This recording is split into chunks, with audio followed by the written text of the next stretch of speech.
once said, a journey is best measured in friends, not miles. Clearly, that wise man has never seen a race at Watkins Glen because this journey is very much defined by its 220 miles, and I highly doubt friends will be made on track today.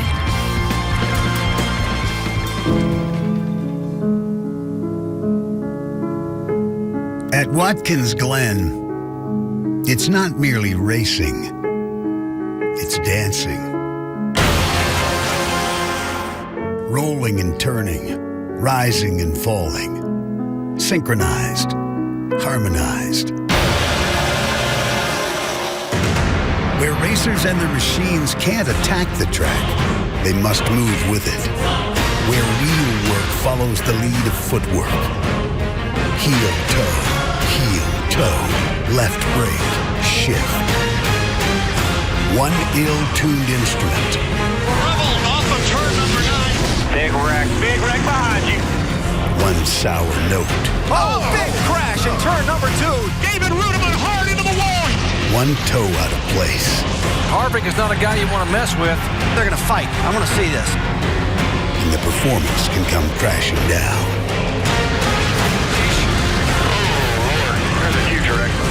The chase clock is ticking toward midnight. The ballroom is beginning to empty. It's win now, or be asked to leave the floor.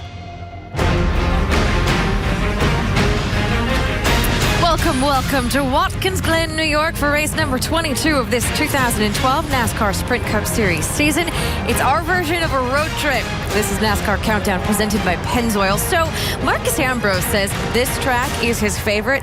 Cannot say that's the most shocking announcement of the weekend because in his 4 starts here, Ambrose has finished third, second, and first. Today, he'll roll off 5th. The 2010 winner of this race laid down one heck of a lap in qualifying. It was good enough for a new track record, and Juan Pablo Montoya is the Coors Light Pole Award winner this week. Kyle Busch certainly has had his struggles lately. 3 DNFs in the last 9 starts, including last week in Pocono, which dropped him from 11th to 15 in points. Today, he'll roll off 2nd. And Glen Boyer won the race out in Sonoma. He qualified 8th for this one. And get this, his crew chief, Brian Patty, is the same guy who won here with Montoya in 2010 and the only crew chief who's won here in all 3 of NASCAR's top series. With a view of the front stretch and the start-finish line, that is where you will find us this weekend inside the fancy-schmancy ESPN pit studio. I'm Nicole Briscoe alongside Rusty Wallace and Brad Doherty. So we were saying at Pocono, you've got maximum of 160 laps, 3 turns per lap. So quick math, 480 chances to get it wrong. This week, we've got Watkins Glen, 90 laps, 7 turns plus the inner loop, and I busted out the calculator for this one. That's 630 chances to get it wrong. Yeah, absolutely. And what's great, though, are these guys that come to race today, they're starting to embrace, and I'm talking about stock car drivers, starting to embrace road racing. They're going to take these 3,300, 3,400-pound race cars, sling them around left and right, and it does separate technique and talent when you're on a road course. You can go to the 1.5 miles, you can go to the 2 miles, and you can go to the short tracks. And a lot of times, your program will put you in a certain position. But when you road race, it's all about your ability to hustle that race car. So these guys are starting to get a better attitude. And I will tell you, you just said it right there, attitude. Yeah. If you don't have the right attitude road racing, you're not going to win. I will tell you that right now. All the wins I've had on road courses, it's because I love the track. I love road racing. I love the downshift. I love the brake.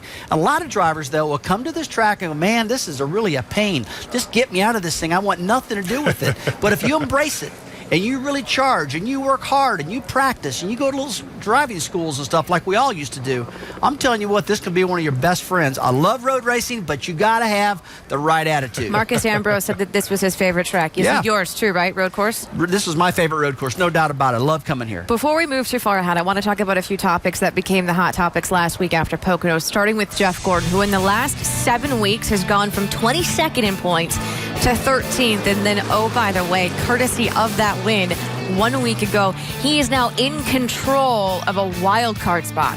Good for him. We're all proud of him that he got in his wild card spot because for a long time we thought Jeff Gordon might not make the chase. But right now, if at the end of the day, he's in. And, you know, he might have won that race last week by a little bit of a lucky shot because everybody else wrecked. But he was fast throughout the day. And I'll tell you what, this guy is fast here at Watkins Glen. He's won races here before. Look, I know he hasn't won road courses in a while, but he's got the right mental attitude. He's all jacked up. He's ready to go. I think he can win this race today. 9 road course wins, but he hasn't won since Sonoma 2006. And I know, Brad, you're just not quite sold on him yet. No, I'm not. And I think Rusty said the right term there. They got lucky last week. Yeah. He was not going to win that race. He was going to have a good top 5, top 10 finish, which we've seen this race team do. I'm not sold, though, on the confidence of his crew chief, Alan Gustafson, and Jeff Gordon together. Jeff Gordon, we know, has the talent. He's world-class at whatever he does in these stock cars, but they have not performed consistently enough for me to go ahead and say they're in. They got lucky last week in that win. They didn't dominate and take that race. They backed it. Hey, man, it's okay to be lucky, though. Yeah, you got to be lucky. You'd rather be lucky than good, right? Right, absolutely. So, and he's had a lot of bad luck this year. Well, Yes, one he of his has. good luck moments came because of what happened between Jimmy Johnson and Matt Kenseth on that final restart in Pocono.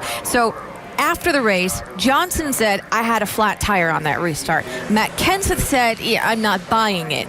So what we did is we took the video and matched it, time code, time stamped it with the Team 48 communications to the restart as it happened.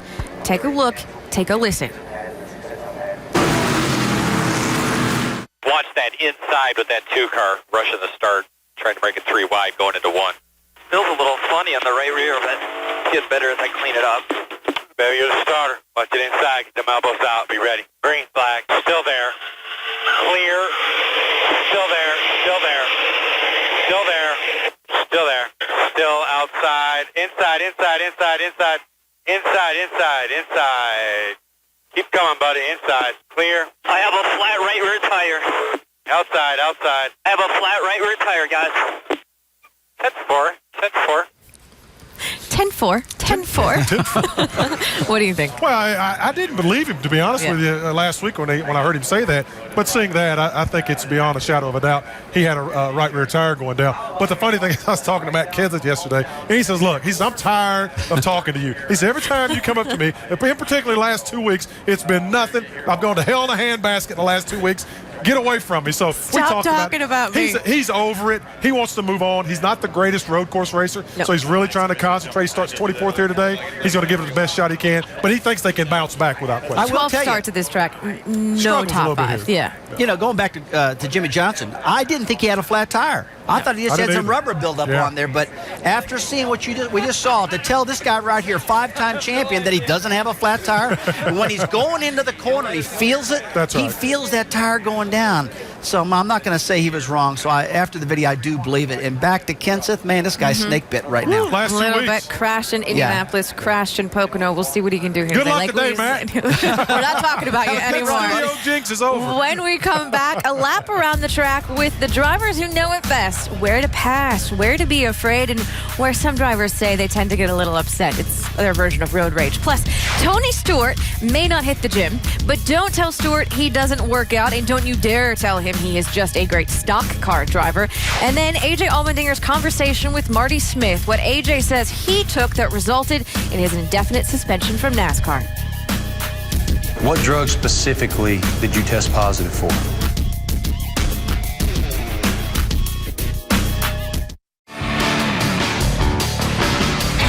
NASCAR Sprint Cup Countdown is presented by Pennzoil, pursuing the latest oil technology because we love cars just as much as you do. Back at Watkins, Glen, New York, and that is Seneca Lake. It's truly been a beautiful weekend up here. So Sam Hornish Jr. is in the Cup car again today in the 22 car. He is Mr. Foreseeable Future for Penske Racing in the 22 car. This is his 5th race in the Cup Series this year, and that's all because AJ Allmendinger is out, indefinitely suspended by NASCAR after failing a random drug test he was given in Kentucky. It gave Sam Hornish Jr. an opportunity to move from the Nationwide Series to the Cup Series. Well, so back to AJ. Since the initial suspension was announced on July 7th, we have seen a statement, and we've heard about AJ from his business manager. We've seen the response and heard from NASCAR, but we haven't, until this week, heard from AJ Allmendinger himself. Here's Marty Smith. AJ Allmendinger suspended indefinitely for violating NASCAR's substance abuse policy. Penske Racing today releasing AJ Allmendinger. AJ, first, what was your immediate reaction to the news that you'd failed a drug test? I was shocked, honestly. And my first initial thought was, I don't take drugs. I don't even know what amphetamine is. And my first question is that bad? Is an amphetamine a bad thing? How about the realization that you'd be suspended from NASCAR competition as a result of failing the drug test? It's probably the hardest moment at that point in my life to know that everything I'd worked for might be coming down to a crashing halt and not even know why, honestly. And, you know, they had a zero tolerance policy and let me know that I wasn't racing. And at that point, that was kind of almost fell to my knees, crying, lost, and was told to probably get out of the racetrack as quick as possible. And that was a long drive home back to North Carolina. What drug specifically did you test positive for? It was a prescription Adderall. You know, I had to go online. I didn't even know what Adderall was. I unknowingly took it. So you don't know how it got in your system? I have traced it back. How? How did it get there?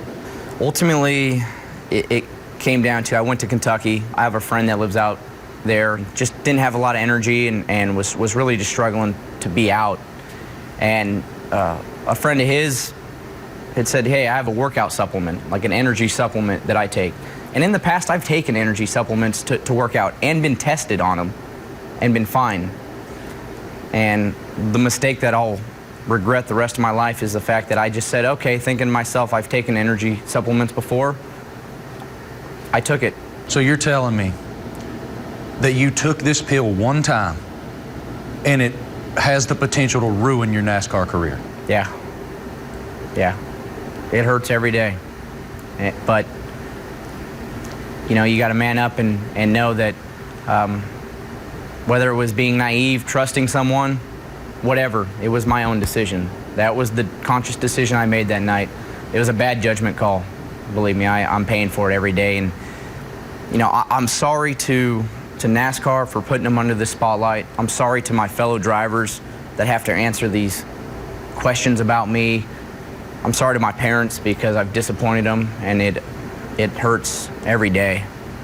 But more importantly, my biggest regret and my biggest sorry is to disappoint Mr. Penske, because that is the last person I ever wanted to disappoint in my life. He was the guy that I dreamed on for working for, and I was getting that to live that dream. Well, now it's been ripped away from me, and I've learned I want to do this. This is what my life's all about, is racing. What steps are you going to take to accomplish that? Well, the first steps are just get through NASCAR's program so that I can be let back into NASCAR, have my suspension taken away, and then at that point, you see if anybody wants you. Will that happen? I don't know. It's something that when it's going bad, you forget that it's a dream. So in the long run, as a person, I'm gonna be a lot better for it. Now, career-wise, will I be a lot better? I guess that's a wait and see. But as a person, I'm gonna be so much better than I ever was. And that's, to me, is the most important thing. So Marty Smith is with us now. How confident are you that AJ was 100% forthcoming with information when you two spoke? I believe him, Nicole. Most don't, and I believe him for several reasons. First, we spoke for nearly an hour. He looked me in the eye the entire time, and his story never wavered. He also told me that his particular Road to Recovery program is not tailored for a drug abuser. He said it's tailored for someone that needs help with stress management. He also told me that the timeline for him, if everything goes well, that he hopes to be done with his Road to Recovery program by the end of this month, by the end of August. That doesn't sound like a drug abuser's timeline to me. Now, I understand how people could question AJ's story. So I talked to him this morning, just actually less than an hour ago, and I posed that question to him directly. What do you say to people who don't believe you? And here's what he said. It doesn't matter what people say to me now. I opened up. I can't do any more than that. The world is full of non-believers. I can only control myself. Again, he looked me square in the eye. So he either told me the truth or he lied directly to my face. I believe it. So what is NASCAR's response to what he told you? They don't dispute his story, but they also tell me that neither NASCAR nor Aegis Labs, the laboratory that actually facilitates NASCAR's drug program, can't pare it down all the way to Adderall. They can't get that specific, only that it was an amphetamine. So what we saw, 4 minutes of your nearly 60 minutes with him, what didn't make the cut? What do we still need to know? A couple things didn't make the cut. The first is, why didn't he shout his innocence from the absolute get-go? And he told me it was because he was ignorant, because he didn't know what he tested positive for, and therefore didn't want to mislead. He also told me that when he went into that test at Kentucky, he had zero concern about it. He had no worry about the fact that he was taking a drug test. But to me, the biggest thing that comes out of this is A.J. Allmendinger, the person. He told me that the pressure of being a professional athlete, especially for someone, as you heard him say, he dreamed of competing for his entire life, completely overtook his life. And it began to stress him out so badly that his personal life began to spiral out of control a bit. And now this is where he stands as a result of a very poor decision, Nicole. Marty Smith, thank you very much. We're going to move on now, and I'm going to say it again. We're moving on with the idea that AJ was 100% forthcoming with information when he spoke with Marty. That said, as a driver, would you have any problem racing against him if and when he's reinstated? Well, based on what we've been told, I would hire him, and I wouldn't have a problem racing against him either. Look, this guy's a doggone good race car driver. He won one of the biggest races of the year, the 24 Hours of Daytona. Takes incredible focus. You really got to be on your game to win that race, and he was. I've watched him many, many times drive, Nicole, and I'm impressed with the way he drove, and Roger Penske was too. That's the reason Roger Penske hired him. So, yeah, based on what I know right now, I wouldn't have a problem racing against him. Okay, so that was before. He hired him before all of this. He said it's going to be a wait and see for me now. You have a team in the Sprint Cup Series. Would you hire him now? Well, I think first of all, you have to realize being a professional athlete is a privilege. And with that privilege comes tremendous responsibility. If he goes through NASCAR's drug treatment program and completes that program, it's a tremendous process that I believe in. So to answer your question, if he comes out the other side and he has humility and he learns and he grows as an individual, yeah, of course I would hire him. But also, you got to realize there is some baggage with AJ there. You know, he had the problem back in 2009, October of 2009 with the DUI. Now you have this. So it's telling me that I'm not really as concerned about the Adderall he may have taken. I'm concerned about the individual. I think there's work that needs to be done on the individual, and that's what he needs to focus on. And I don't think that can be done within the month of August. AJ is moving on, and so are we, because when we come back, if you can put some wheels on it, I'm pretty sure he's racing it. We're talking about Tony Stewart, and if he's racing it, I think he's probably winning in it too. Tony Stewart will join us on why racing the other stuff makes him better at his day job. The question is, how does Ray Evernham get the weekend off all the time? That's what I want to know. He comes in for the big event, then he's got the weekend off doing what? Where you at, Ray? The great history book of sports is written by champions. Most achieve their greatness by sticking to the plan, following the rules. Couldn't you see anything? Then there's those other guys, the ones who did it their own way. They attack every task from a different angle and laugh in the face of the establishment. Heck, they even dress weird. We want to hate them, but deep down we love them.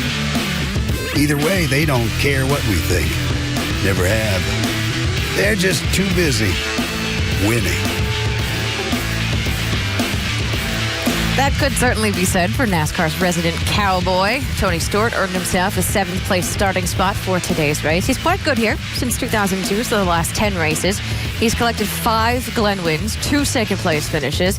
His prowess, though, on a non-oval track really shouldn't come as a surprise because simply put wheels on it and Stewart's going to race it. In addition to his 59 NASCAR wins and titles in both NASCAR and IndyCar, Stewart won the Triple Crown in 1995. He won 2 Chili Bowls, and he's the only Cup champ to win a race in the world of outlaws. Love him or hate him, Stewart goes about his life and his career in his own way, and he won't apologize for it. Here's Pennzoil's Long Love Cars with Ray Evernham. You started really as a successful IndyCar driver, let's say, then became a highly successful NASCAR driver. But in the past, the great open-wheelers stayed in open-wheel and dabbled in NASCAR. Now it seems the great open-wheelers, you, Jeff Gordon, Casey Kane, Ryan Newman, you guys are full-time NASCAR.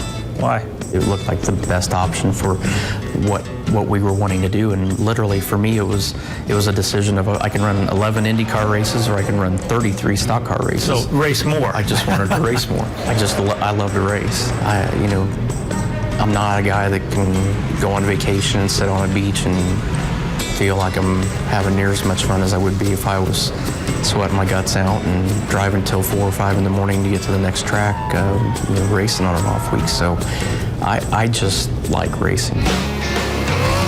As the checkered flag waves for Tony Stewart at the Laravel Speedway. Now, you and I are somewhat polar opposites. I want a driver focused on one car. You drive anything, anywhere, anytime. I want a driver to work out and have a training program.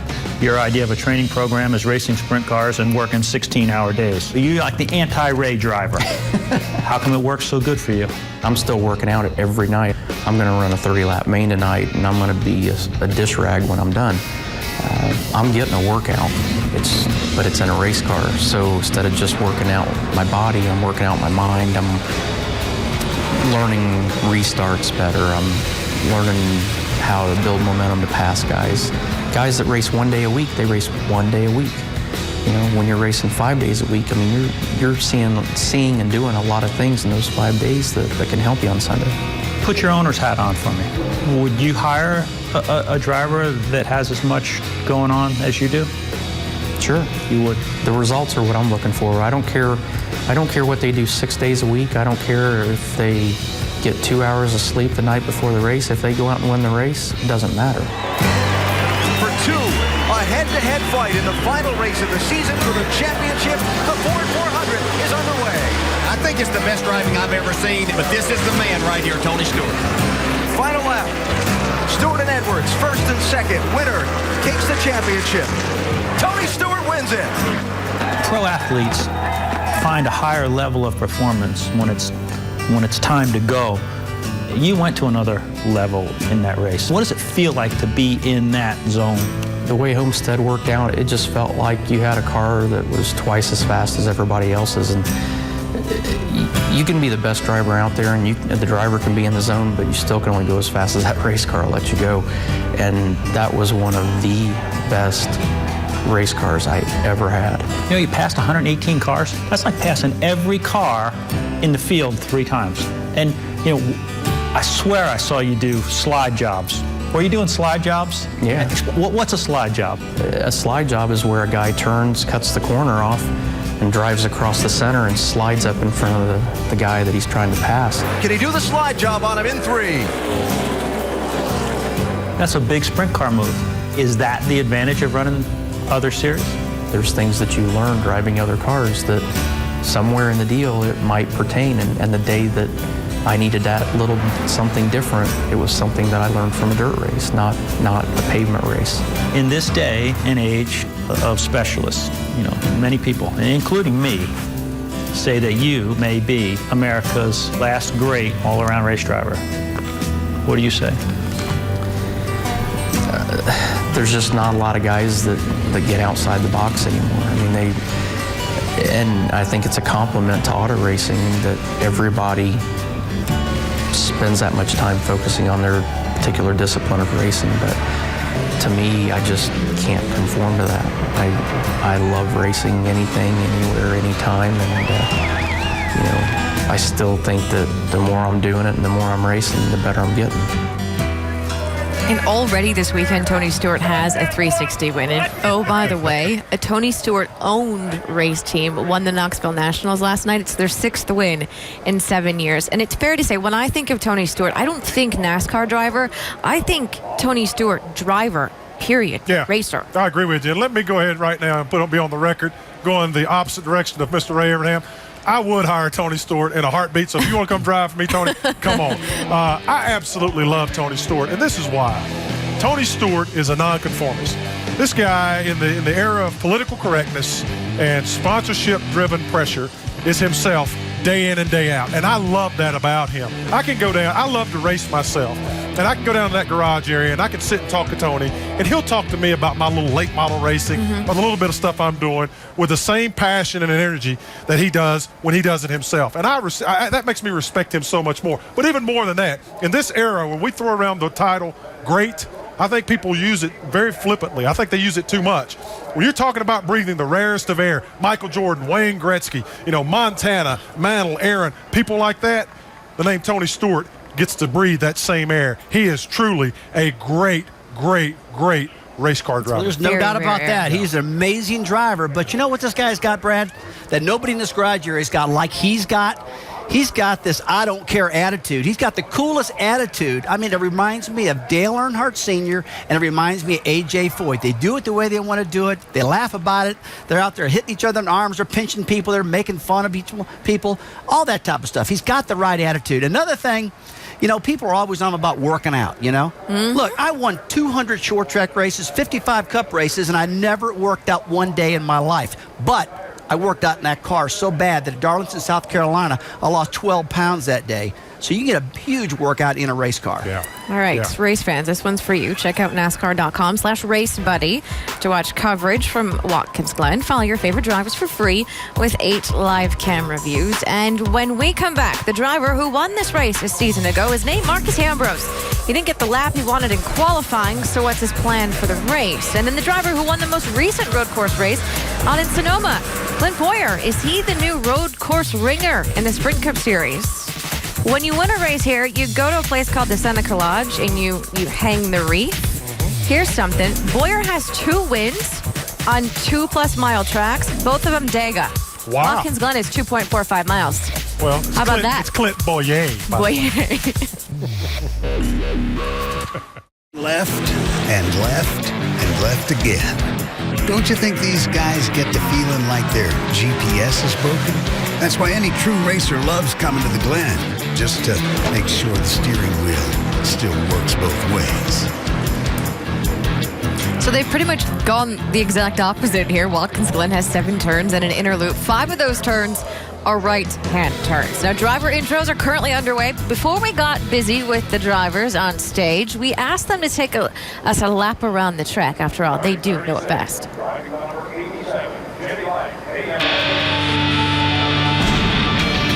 Watkins Glen in general is just a really fast racetrack. It's the total opposite of everything that we do at Sonoma's. Come down the front stretch, head into turn 1, looking for your braking markers that are on the left. Kind of spot your braking marker and let your eyes wander to the apex of the corner. You know, start your downshift or shifts depending on your gearing. And it's a real treacherous braking zone because it's downhill. There's some bumps in the road that will light up the wheel hop that we fight so badly. Stay wide on the left and then turn into the right-hander, turn 2.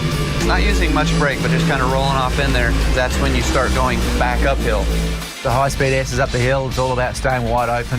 You're trying to flow as much speed as you can to get on the back stretch.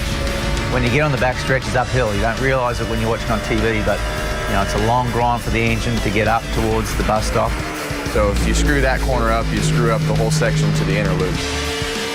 The brakes are always hot and don't want to slow down there for those corners, but you just got to bounce the curb and do whatever you can to get through that section. You can be as rough as you like. As long as you get through there with speed, you're good. And then the carousel is where the car really comes into its own. There's a lot of banking. You can really use the banking to help flow the car and get speed leading onto the short chute. After you leave the outer loop, you approach turn 10 and 11, 2 pretty simple corners. Turn 10 is all about getting your left front on the curb or getting as close to that curb as you can. And then as you come out of turn 10, you want to get back to the left as far as you can to make a big arc into turn 11. The last 2 corners are a 90-degree left and a 90-degree right. The second one, obviously, the exit is very, very crucial because that carries you all the way down the momentum of the front stretch. It's funny listening to drivers describe the track because no two drivers describe it in the same way. You've got the inner loop, which is also known as the bus stop, and then you heard McMurray. We say it's a 7-turn track. He says it's 10 and 11. But you know, some pretty great drivers have won here over the years. Sir Jackie Stewart won 2 Formula One races here in the late 60s and 70s. Rick Mears, Al Unser in kart. And how about this guy? That cat right there can get it done now. 6 road course wins in his illustrious career. 2 of them at this very track. That, by the way, is good enough for 4th most all time. And that's why they've got the Blue Deuce in the Watkins Glen Museum. There we go, baby. Now we're talking. That's pretty cool. That's the last car that I drove at Watkins Glen here before I retired from driving the car. We went down there the other day, took some of the team guys down. They were really fired up that they got to see pretty cool the to car. see. It was a cool car, yeah. So not everyone was fortunate enough or good enough to get a front row up front starting spot for this race. Kevin Harvick starts 19th. Matt Kenseth starts 24th. They've got some passing. They've got some work to do. Where is it going to start? Turn one? Start in turn one. And turn one is a real high-speed, treacherous corner, I say. I mean, you've got to really get it on in this particular corner. There's a lot of braking. Take a look at this. You're going downhill. The back of the car is starting to get light on you. You're on the brakes. You're trying to outbrake guys. You're wheel hopping. Cars are getting in there. Oh, too hot, sliding off the course. They are all over this turn one, and we're going to see it throughout the day. Take a look at this shot. Here's Denny Hamlin loses his brakes. This is what happens if you have a brake problem. Oh, man! Wow. Good. Now that's a big hit right there. Woo. Boy, that's exactly right. As you go off down through there and you come around and you get up to the back where Harvick was talking about going up the hill along with Ambrose, I talked to Ambrose and Harvick and Boyer and talked to Tony Stewart in the garage this weekend, and they're saying when you get to this inner loop, you've got to get to the inside on both sides of those curves because you're trying to make it as straight as you possibly can. I know it seems like there's a lot of turning there, but you're trying to make that as straight as you possibly can so you don't have to turn that wheel, because when you have to over-rotate or overturn that wheel, you're scrubbing off speed. You also don't want to get on the outside, because when you get on the outside, you lose position, you lose sequencing, and you also can lose your race car, just like Kurt Busch did. Marcus Ambrose, though, only has to pass a few cars if he wants to get to the front. He starts 5th, Vince. Marcus Ambrose won this race a year ago, and in all 4 races here at Watkins Glen, you finished in the top 3. What changes from year to year? Well, the cars keep getting faster and the balance keeps changing on you. You used to be able to just get a comfortable car around here and run pretty good. Now all the teams are caught up and you really got to have everything going for you. And I find the cars now are getting more twitchy. They're getting more nervous because we're setting them up, with a lot more fine tuning, and any little slip can be a big problem. As you play this race out in your head, take us to the very end. You're battling for the win. What's going to be the difference maker? Well, hopefully I'm not battling for the win. I'll be 5 seconds in front just cruising. But, it really comes down to the start of the race. Guys are going to be on different strategies here, and we're just going to see how it plays out. He'll start 5th today. He won it a year ago. Let's go to Mike Massaro. Since 1989, only 5 drivers have swept both road course races in a single season. Clint Boyer would love to add his name to that list, but as we know, this track in Sonoma, completely different. So how will your approach today compared to what you did in California? It's kind of funny. We're trying to include my name on sweeping road courses. Never think of myself as a road racer, but I tell you, after Sonoma, you got to put your name in the mix. I'm confident in this race car that they built for me. Confident in Brian Patty's had a lot of success here, but more importantly, at this point in the season, we just can't afford to make mistakes. We just got to be go out there and have a solid day, have good strategy, which I know Brian will have, and I got to do my job, keep this thing on the racetrack, and if we do all those things, we'll have a shot at this. I think our car's got plenty of speed in it. The driver's got, to hold his end of the deal up, and if I do that, I think our Fire Energy Toyota is plenty capable of getting the job done. As you say, Brian Patty has a lot of success here. In fact, he was the guy who masterminded the victory in 2010 for Juan Pablo Montoya. In terms of strategy, what have you and him talked about for today? Well, if he masterminded his win with Montoya, I don't know what he's going to do with me. He's got his hands full. I can just promise you that. As far as strategy goes, I have no idea what he's going to do. I mean, you just got to be able to, roll with the punches, see what happens, see the outcome of the race, see how the cautions are happening. And if they come out at the end, your whole strategy can be blown. So, a little luck goes a long ways in these road course races. Good luck. All right, I'm going to need it. Clint Boyer, our in-race reporter today. If you've got a question for him, go to ESPN.com. Keyword, in-race reporter. Montoya and Boyer. Him too. We showed that wreck a few minutes ago of Denny Hamlin. He wrecked here earlier this weekend, the first day of practice. In fact, he tweeted, "What a bad way to start the weekend. That was our best road course car. Watkins, Glen, you better start being nice to me." Poor guy. And how about this? Perhaps an early sign of road rage. Remember what Brad Keselowski said after yesterday's Nationwide Series race in which he finished second? He said, I'm keeping track of my nice guy points. He said, "Dang, solid run, no trophy. Feel bad for my 22 team, but sometimes you gotta play nice. I want the Cup championship." Go get him, Brad. He gets the impression that he won't be playing too nice today. He may be getting a bit aggressive, but he won't be alone. No, I agree with that. On the start of these races, people are really trying to get as many positions as they possibly can. They spread out 3, 4, and 5 wide, trying to get through turn 1 to get up the hill. It is some aggressive racing early on, and as the day goes on, Rusty, it gets more and more aggressive. That's in particular on the restart. Oh, it really does. The restarts you're talking about, and all of it, the problems, Brad, always seem to happen late in the race. Yeah. And what happens is it's all take and no give. These guys are not playing nice late in the race. And another thing that happens is that late in the race, the brakes are really getting bad. They start wheel hopping. The cars won't stop as good. It becomes real problems. Because of that, those restarts, what I'm going to be looking at late. I'll take. No give. No give. If you want to join our Pit Studio conversation, join us on Twitter. Use the hashtag Pit Studio. Pretty easy to remember that one. Our Twitter handle is at NASCAR ESPN. And when we come back, this is race number 22. There were only 26 races before the chase. And you know what that means. The wild card race is getting pretty wild. We'll talk to two drivers heavily in the mix, Jeff Gordon and Kyle Busch. Next from Watkins Glen. I told you Ray Evernham was working this weekend. Yeah, we see him on tape. We don't get to see him in real. I want to see him in real time. Have you noticed the theme with these NASCAR road courses? Sonoma, wine country. I have noticed Watkins that. Glen, wine country. I like mine in the box, though. Welcome back to NASCAR Countdown, presented by Pennzoil. This is the super speedway of road courses, and it's certainly interesting, especially with what's going on in terms of points. So we have the Glen, Michigan, Bristol, Atlanta, and Richmond. That's all that remains in the race to the chase, and the wild card race is getting pretty wild, just that. Casey Kane and Jeff Gordon are now in control of the two spots. But there are 5 drivers between 11th and 18th in points that have wins. And I mentioned 18th because the driver in 18th is Marcus Ambrose, and he could very easily get a win today. And boy, wouldn't that change the complexion of this once again. It really would. And Jeff Gordon has made a continual, steady march towards getting himself in this position. I haven't seen the finishes, though, from Jeff Gordon and Carl Edwards to give me a solid thought that they're going to be in this chase. Now, Casey Kane, on the other hand, I think he's got the potential to win a couple of more races before we finally get to the chase. He's just got that type of ability, and he runs really hard. He just has to finish as well. But Carl Edwards and Jeff Gordon, I don't think so. So you're just not feeling Carl Edwards. He ran not. the Nationwide Series race yesterday. He won the Nationwide Series race. Yes, he did. He's got to have some confidence.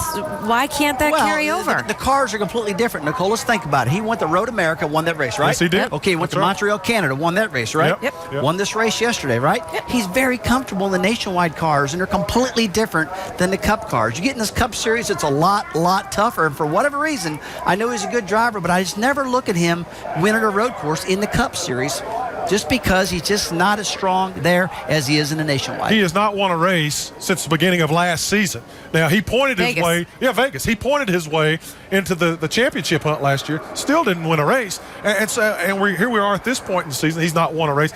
I don't think that he or Jeff Gordon have proven that they are the guys that are going to get in that wild card spot. The guy I think is going to make it is Kyle Busch. I was just going to ask about him. Yeah, he's qualified second. Can't count him out. He's qualified second. He's 15th in the points. And talk about Nationwide. This cat flat flew yesterday. Started in the back, went all the way to the front of that thing. I think Kyle Busch can get in this chase. I really do. He's had problems in the past. Worst luck of anybody. I think this is a good year for him, though. And here's a little did you know. So Kyle Busch has 24 career wins. 12 of them have come at the next 5 tracks. Without question. And they've had the worst luck outside of Jeff Gordon of any race team this season. They have had more odd things happen, including motors and mounts and all this type of stuff, heim joints, braking. It's not been his fault. You give this guy a great race car, he'll get you up front. So we know that they think Carl Edwards won't win today, but who do they think will win? We'll talk about that. Plus, we'll talk to several drivers in the field when we come back. They're a little busy right now riding around the track. I'll tell you that boxed wine is a good way to go. It's a long way around. Those hands are getting tired from waiting. Pay no attention to Brad. Don't even listen. The boxed wine region. NASCAR Sprint Cup Countdown is presented by Pennzoil, pursuing the latest oil technology because we love cars just as much as you do. Welcome back to Watkins Glen. We were talking just a few seconds ago about drivers in the wild card chase and drivers who need not just one win, but perhaps another win. One of those guys is standing by with Dave Burns.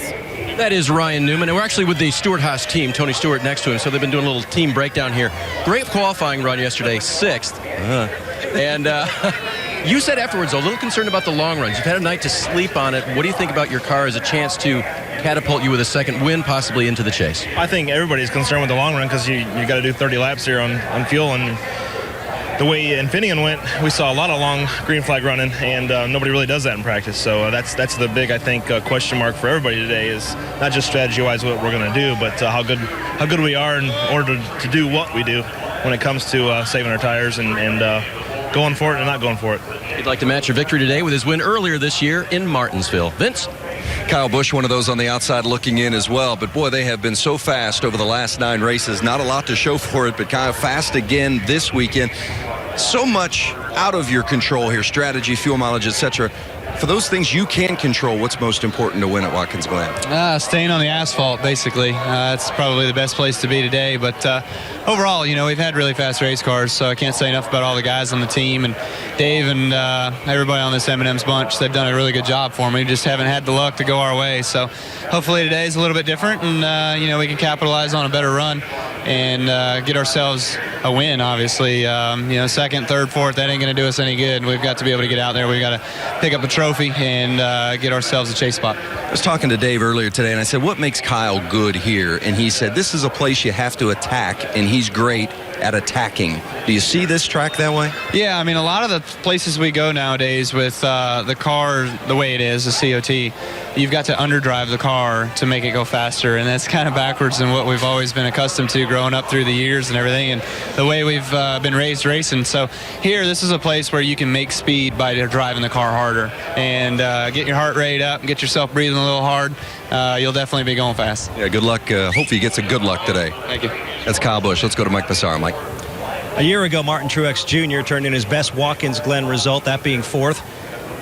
Got a little bit of room for improvement. What do you expect today? Hopefully some improvement. Napa Toyota's been really good all weekend long, and I screwed up a little bit qualifying, or we'd have been even closer to the front. But got a good plan for the day, got a good car, and we'll just have to wait and see what happens. A lot can happen here with strategy and things, so just take it one stint at a time and hopefully be somewhere near the front at the end.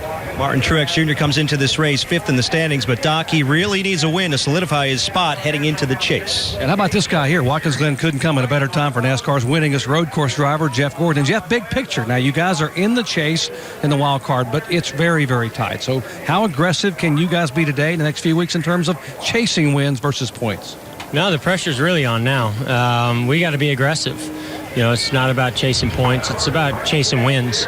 We were fortunate enough to get that one last weekend, and that gives us a chance. It gets us in it, and it gets us into that opportunity to be able to make this thing. We know how much it means to Hendrick Motorsports to try to get all 4 teams in. There's a goal of ours at the beginning, and so in my opinion, now the work really begins.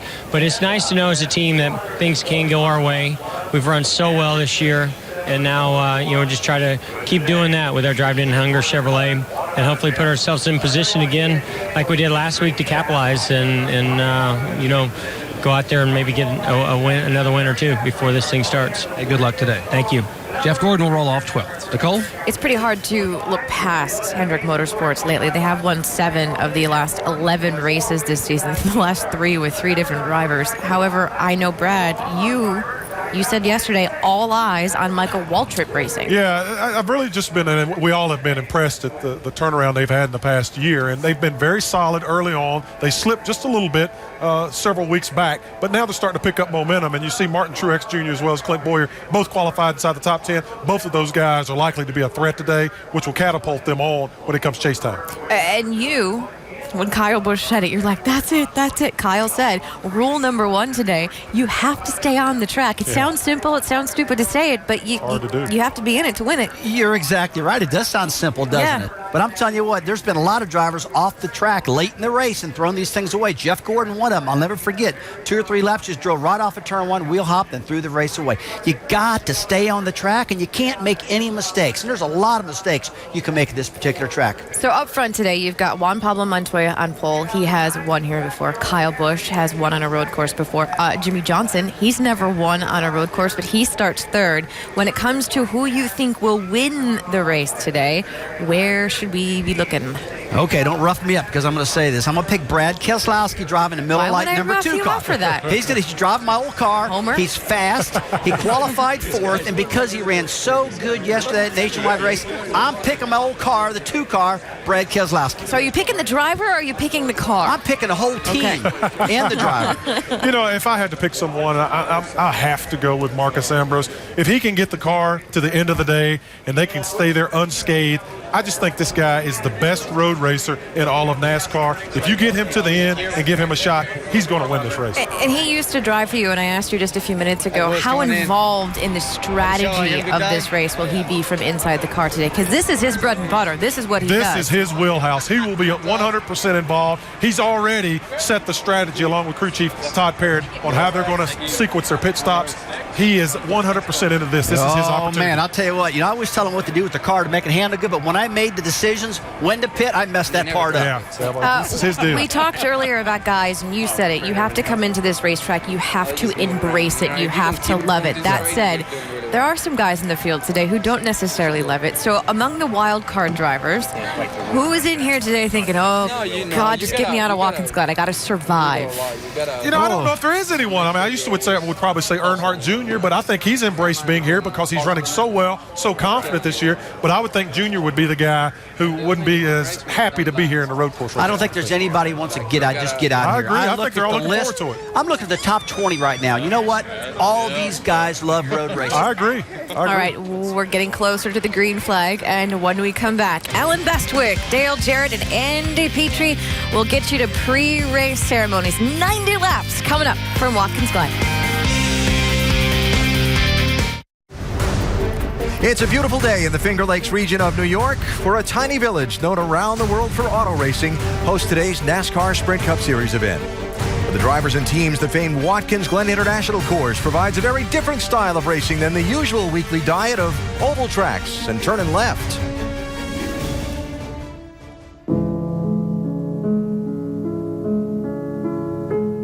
At Watkins Glen, it's not merely racing, it's dancing. Rolling and turning, rising and falling, synchronized, harmonized. Where racers and their machines can't attack the track, they must move with it. Where wheel work follows the lead of footwork. Heel toe, left brake, shift. One ill-tuned instrument.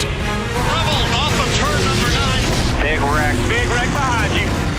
One sour note. Oh, big crash in turn number 2. David Rudiman hard into the wall. One toe out of place. Harvick is not a guy you want to mess with. They're going to fight. I want to see this. And the performance can come crashing down.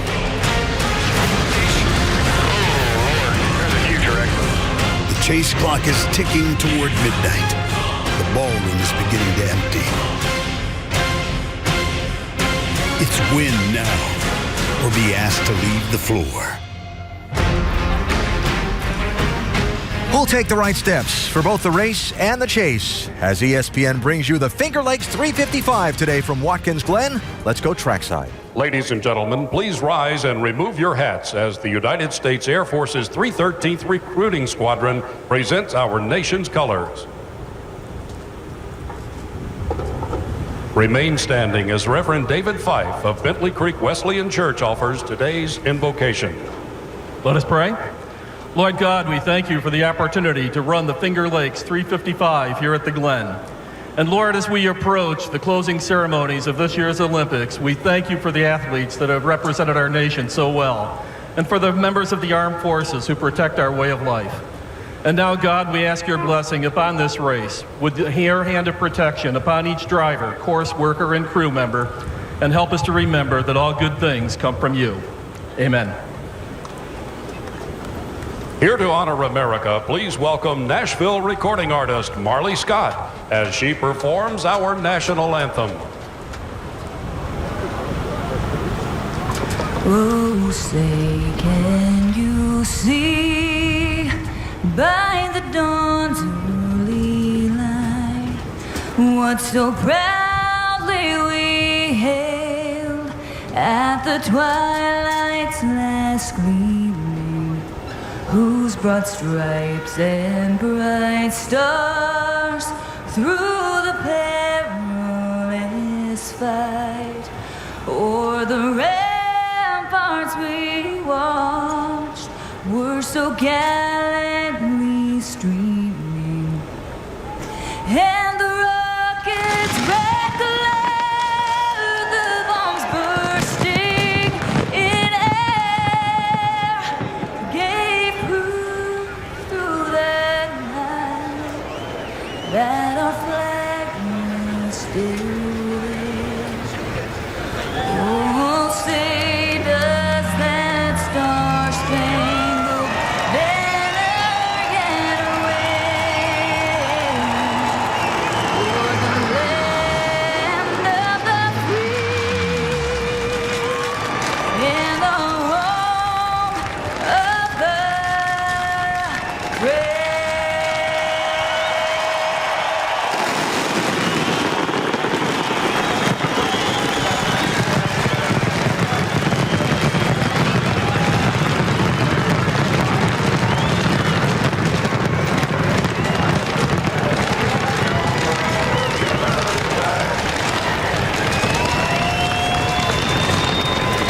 Time to go racing at Watkins Glen. Goodyear, the official tire of NASCAR, has been proudly supporting our troops for more than 100 years. Visit Goodyear.com to show your support and learn more. Last year, one driver led a lot of the laps but didn't win. The lead changed twice in a lap after a late restart. And what's today's story going to be? We begin finding out when the engines fire at Watkins Glen. Next. NASCAR Sprint Cup Series at Watkins Glen is brought to you by Sprint. Avoid a data dilemma with truly unlimited data. Go to sprint.com/speed. Frost Brewed Coors Light, the world's most refreshing beer. And KFC. Come in today and taste why fresh is better.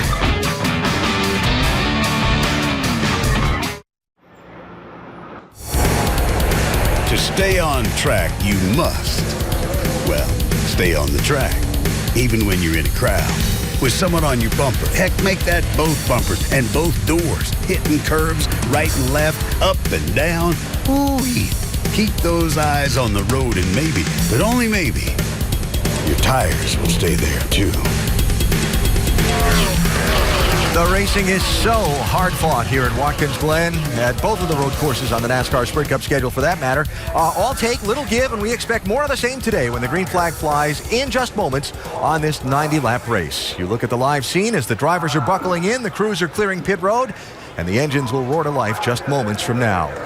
It was 1948 when they held a race on the streets of the village of Watkins Glen. A look at some of the scenes from the day. That tradition of racing that dates all the way back to that date continues today with the 30th NASCAR Sprint Cup Series event at this famed track. Alan Bestwick with champion driver Dale Jarrett and champion crew chief Andy Petrie. A minute ago, we heard all about staying on the track. It sounds so simple. Why isn't it? Yeah, it sounds simple. There's a lot of asphalt around here to stay on, but it's so difficult for these drivers. They have so many things going on here today. You know, it's not your normal day of just driving into the corner, slowing down, maybe use a little brake. Here, you're on the brakes hard. You've got to downshift a couple of times. You have to upshift. You've got drivers on your bumpers trying to outbrake you into the corner. You're trying to look ahead and outbrake someone else. Just a lot happening. Yet they put grass in crazy places, too. Yeah, and all these passing zones that we're seeing, there are opportunities to try to take advantage of somebody, and it's a narrow part of the track. It's always where the track is getting narrower, and that's why you see people running into each other, and it takes that give and take. These races get kind of physical. We see tempers boil. More of that today? Yeah, I think definitely going to see it. It's not if we're going to see it, it's when it's going to happen. How late into this race are you going to see these moves start escalating and some of the intensity coming up? And there'll be a steady stream of cars onto pit road throughout the race as well. Oh, yeah. You want to be first in, first out of the pits. That's one of the big parts of road course racing is strategy. Yeah, and the driver's just going to have to do their part to stay on track so you can stay on that strategy. So with all the strategy, the hard-fought racing, there's the championship picture as well. 5 races still to chase, and what could be a huge win for somebody is out there for the taking. Let's find out who wins starting now. Race fans, it is time for those most famous words in motorsports. Here to give the command, please welcome your Grand Marshal, retired Major League catcher and Golden Glove winner, Kurt Manwaring. Gentlemen, start shore engines. Before we bid on pit stop, we're leaving. Right there, button sounds good. Kind of a tall gear. And there one, does it crank them up? This connector right here, Bill, make sure it's real tight.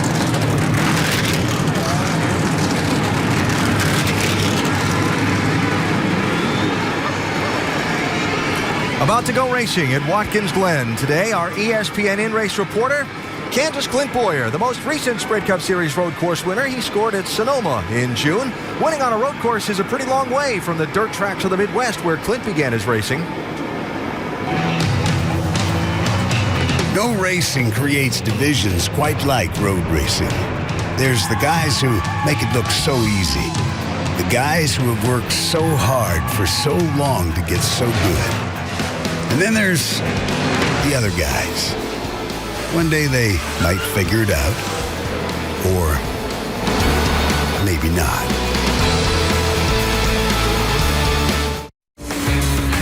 In a perfect world, passes on the track would be the only moves that matter. But there's this little issue they call track position.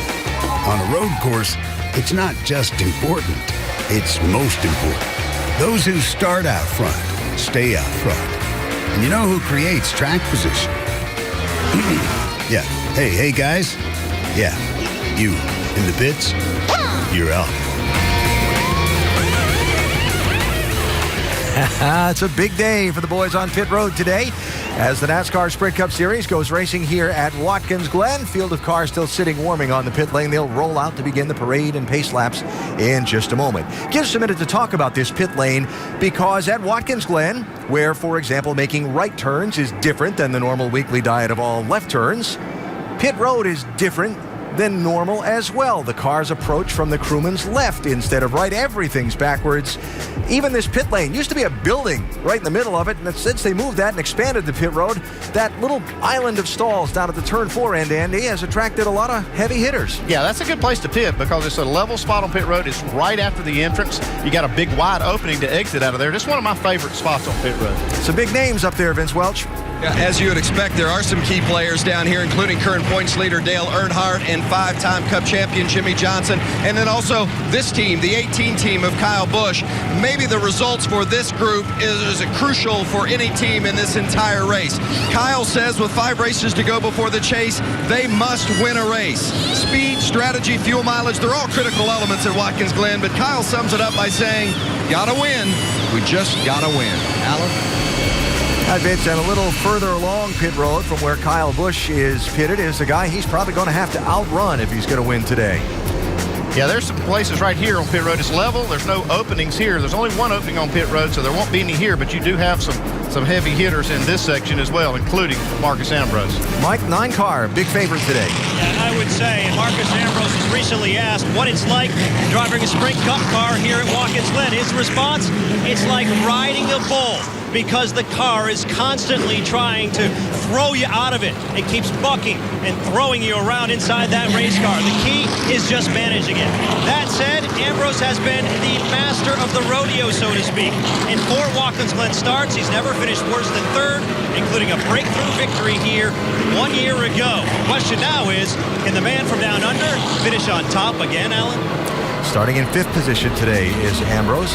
In yesterday's NASCAR Nationwide Series race, 2 of the drivers that fought really hard for the win are pitted kind of close to each other today. Yeah, they're in a section, Alan, that's on the other end of pit road going downhill. It's not quite level there. And also, you've got a lot of cars coming in and out of their pit stall, so this can be a treacherous part of pit road. Dave, Carl Edwards was yesterday's winner. He was, and it's a good thing that 5 pit stalls separate Brad Keselowski from Carl right here, because Brad was one of the guys who was a little miffed at Carl's drive to victory lane yesterday. It was an aggressive run to the checkers that ended with Carl Edwards' first signature backflip of the 2012 season. But that was nationwide. He has 0 wins in Cup. He's got to stick the landing today if he's going to give himself a shot at making the chase. Alan? All right, Dave, thanks. And the turn 1 end of pit road is where a lot of the heavy hitters, the road course kings, are going to pit today. Yeah, they got this pit stall down at the end. The 42 team did because they sat on the pole. That's the best pit stall here. And if you make a pit stop under caution, this could pay off big. Juan Pablo Montoya is our pole starter today, Doc. And folks, what do you think of when you hear the phrase, do you believe in miracles? Well, of course, 1980 U.S. Olympic men's hockey team that pulled off the unthinkable miracle on ice not far from where we are today over in Lake Placid, New York. But that's also the phrase that Juan Pablo Montoya and his team have been using all day. You see, they believe they can win this race today and get another win the next 2 or 3 weeks, maybe in Michigan or Richmond, and suddenly ease their way into the chase via the back door. And Alan Bessick, if they do that, that will be a miracle on asphalt worth watching. All right, Doc. We'll keep an eye on Juan Pablo Montoya today from that pole starting position in number 1 pit stall. In-race reporter today is Clint Boyer, starting in the 8th position. Let's talk to him.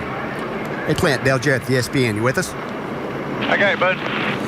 Hey, man, I know you've watched races. You've been a part of them. This turn 1 that you're heading down towards right now seems to be the big point of the race. When you're on a restart or the start of this race, what's your mindset going down in there? I don't know if I can tell you that on TV.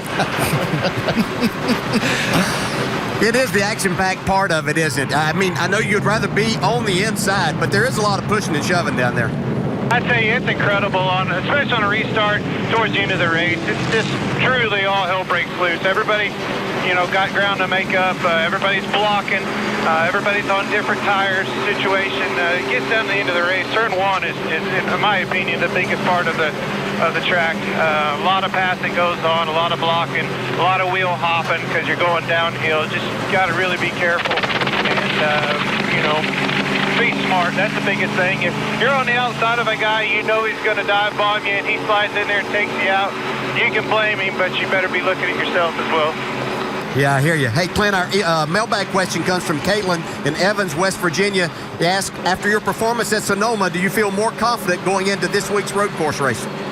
Yeah, of course. Anytime, you go to victory lane on a track that's similar, I definitely have a little bit of confidence in my team. Brian, Patty, and everybody in this 5-iron Toyota built me a brand, an awesome race car that we won with in Sonoma. And then we brought it back here and had a good qualifying effort. I know the car's capable. Just got to get the driver there.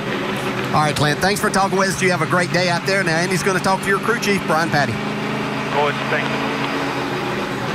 Hey, Brian, it's Andy in the booth. These tracks are similar to the one that you won on out in California, and this one, they're both road courses. But tell us what the big differences are, setup-wise or car-wise, between these two racetracks. Well, like I told the people earlier in the day, it's like comparing Martinsville and Dover. They're both oval tracks, but they drive and setups are totally different. So it's just so much faster here. Speeds are up, brake zones are longer.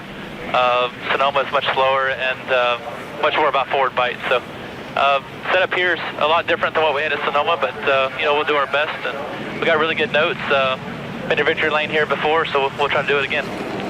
Well, I hope it all works out for you and you have the same result as you did out in Sonoma. Good luck. Thanks for talking to us, Brian. Thank you, guys.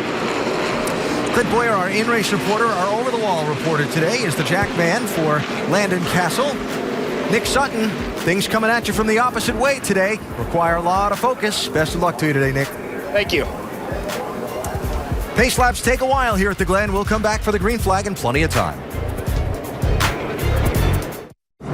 The Finger Lakes 355 at Watkins Glen about to get underway. We invite you to check out NASCAR.com/RaceBuddy and watch coverage live from the Glen by following your favorite drivers for free with 8 live camera views. Show you some of the camera views that we've got for you today with our ESPN high-definition onboards. Jamie McMurray with our McDonald's onboard and a little suspension cam. That's a view of the trailing arm, the rear suspension. You can see some of the drivetrain. Marcus Ambrose, the Ford EcoBoost on board. Watch the defending winner at work. Tony Stewart, the fresh from Florida Gulf Seafood in the front bumper camera. Think you'll use that today? Clint Boyer, our in-race reporter, the 5-hour Energy on board. Great view of Kyle Busch at work from our Toyota onboard camera. Jeff Gordon's got the Sprint on board, the 4-time Watkins Glen winner. Kevin Harvick, former winner here, going to get to watch him do the dance on the pedals. Yeah, that's my favorite camera shot right there on the road course. That's the Goodyear on board, and Juan Pablo Montoya, former winner and the pole sitter today with our Chevy on board. Some great looks for you today for this Watkins Glen race. So it's 90 laps around this 2.45-mile course. Key moment, key place at this racetrack, start and restarts, turn 1. They call it the 90, steeply downhill and fast. Yeah, it's fast. You're braking, you're downshifting, and cars all around.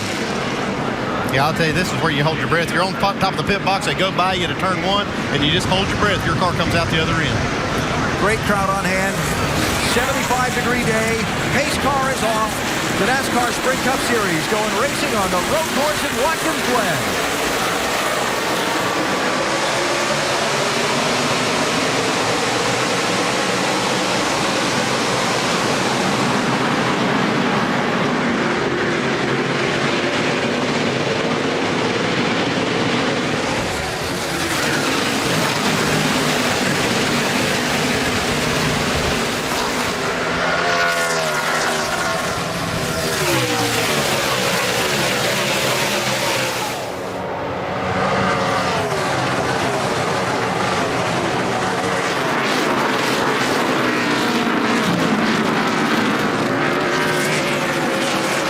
For the first time, another one of those great passing opportunities, but great trouble opportunities.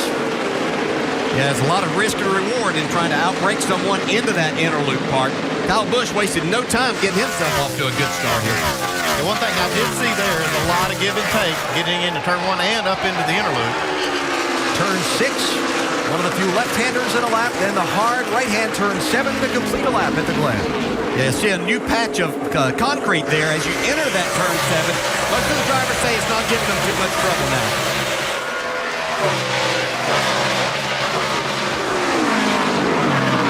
Here comes Marcos Ambrose, going to jump out of line, try and get a spot on Ryan Newman. Ambrose in the 9. He makes that look so easy the way he does that, but I'll tell you, it takes a lot of skill and technique. It does, and he passes more cars here than anyone else I've ever seen race on this road course. It doesn't matter where he starts, he just finds a way at these high braking areas in particular, make it look easy and make the pass. Brian Vickers came down pit road. First time by and has gone back into the garage. Follow up on that in a minute. Second, third, and fourth. Montoya 42, Keselowski 2, Jimmy Johnson 48. Yeah, Johnson's looked twice there to the inner loop to the right side of the 2-car Brad Keselowski, but I'm not sure he's doing that or just blocking behind him more because he really hasn't been close enough to make a pass.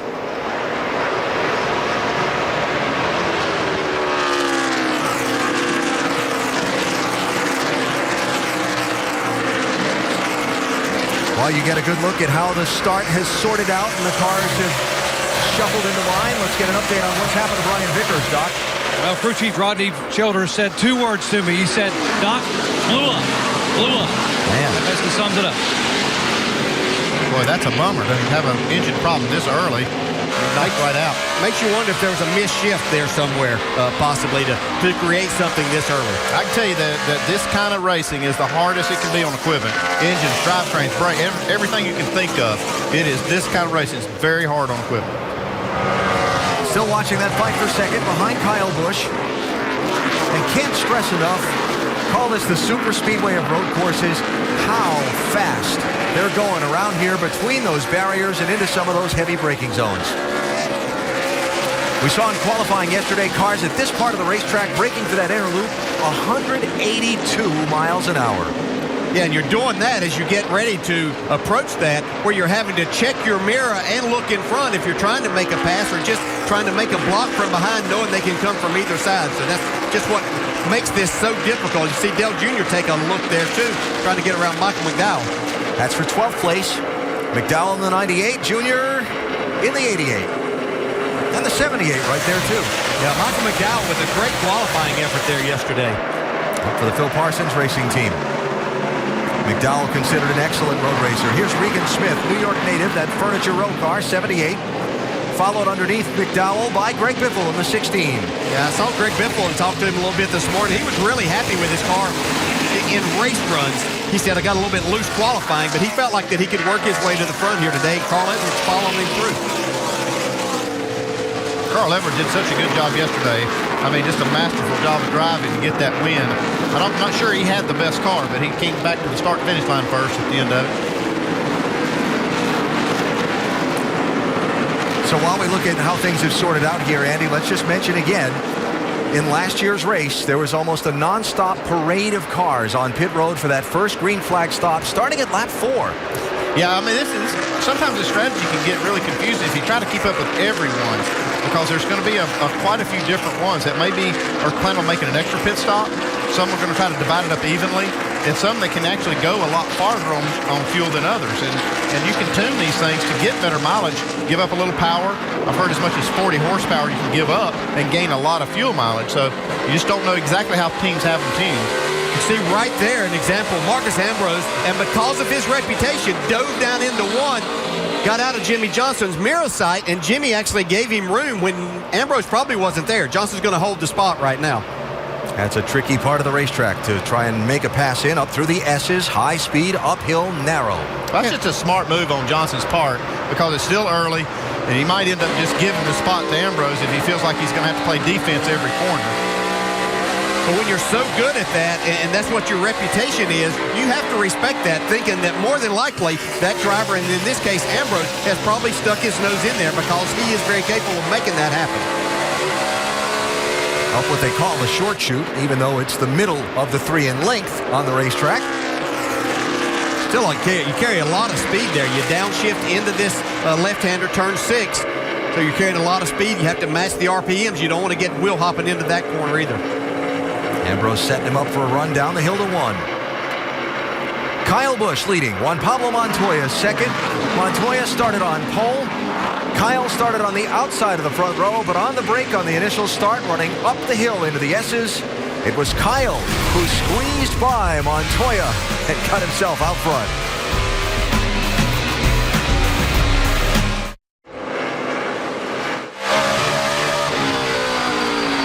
Of the top 4 qualifiers, which driver do you think will take first within that group? Text FAST to 34763 or go to attfastestdriver.com to play. You could have a chance to win 4 Gs by playing along in today's AT&T Fastest Driver Challenge. Every week, you'll have the chance to make your pick and see where you stand against the rest. Juan Pablo Montoya standing on the gas, trying to chase down Kyle Busch for the lead. There's the gap to Brad Keselowski 3rd, Marcus Ambrose 4th, who got by Jimmy Johnson 5th. Checking in on Jeff Gordon, the 4-time Watkins Glen winner, Doc. He's running 9th. Yeah, Jeff really wanted to be very careful today. You heard him give me an interview before the race talking about how they are under a lot of pressure. Well, trouble on the track, guys. Like Moore said, has gone around. He has done a loop and continued on. That's down in turn 1. Or was.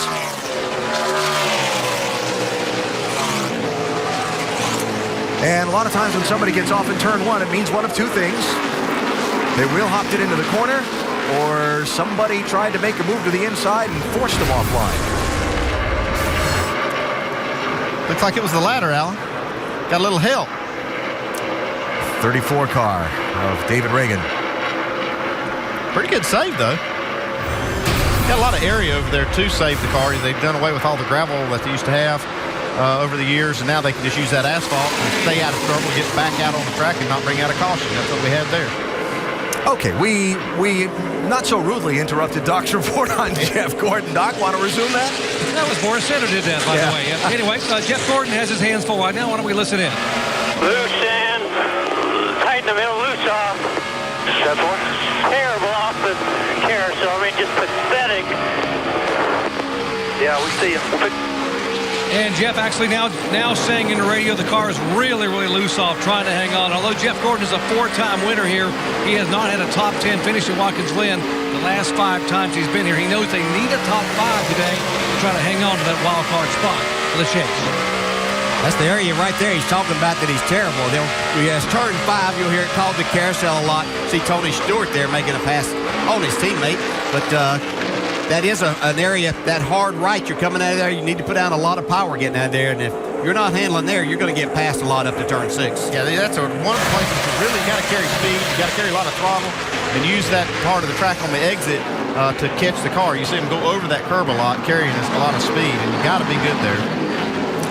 So Tony Stewart, with that pass on Ryan Newman, moves up to 6th. Newman back to 7th. Gordon running 8th with Clint Boyer and Martin Truex Jr. right there in that group. Stewart, the 5-time winner here, Doc, has moved up a little bit Yeah, he has moved up, but he's got an issue here. And I want to ask our crew chief upstairs what he thinks. Now, what Tony Stewart just told Steve Addington a moment ago was, hey, Steve, I'm tight to the left. I am loose to the right. You got me? Tight left, loose right. Andy, how do you fix that? Well, if you're tight to the left and loose to the right, then what you want to do is you want to put wedge in it for the right-handers, which is kind of opposite of what you do on an oval track, and it's going to have the opposite effect. It'll make the car tighter one way and looser the other, which is what you need to do here. So, to me, a wedge adjustment in this case would be better than, say, a track bar adjustment or maybe even an air pressure adjustment. Isn't it wild watching them use that paved runoff area and hop over that curb off that carousel, even here at turn 6? As they put more and more pavement down at this place, these drivers have just found ways to use it. All right, here's a look at how they run. 12 laps in. 4th place, 5th place, 6th place. 10th place car is the 56 of Truex. Here's the second group. Carl Edwards just moved up to the 11th spot.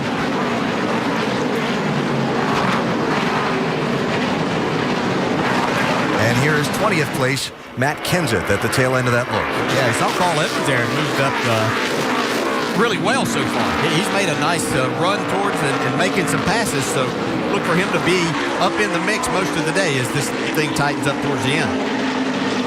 Kyle Busch has led the most laps in 2 of the last 4 Watkins Glen races. He won one of them. The other one got away. Kyle on the charge early here. Watch this car over some of the bumps as he rockets around this super speedway of road courses.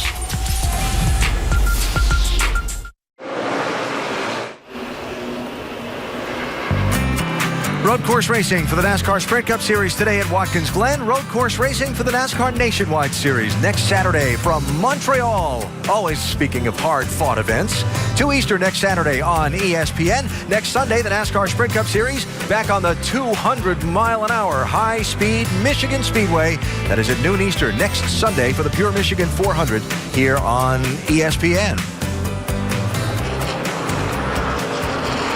Caution-free so far here at Watkins Glen with Kyle Busch leading all of the laps so far. He's opened up, Vince, a 1.5-second lead on Juan Pablo Montoya. He says the car is pretty good, a little tight in some sections and a little free in others.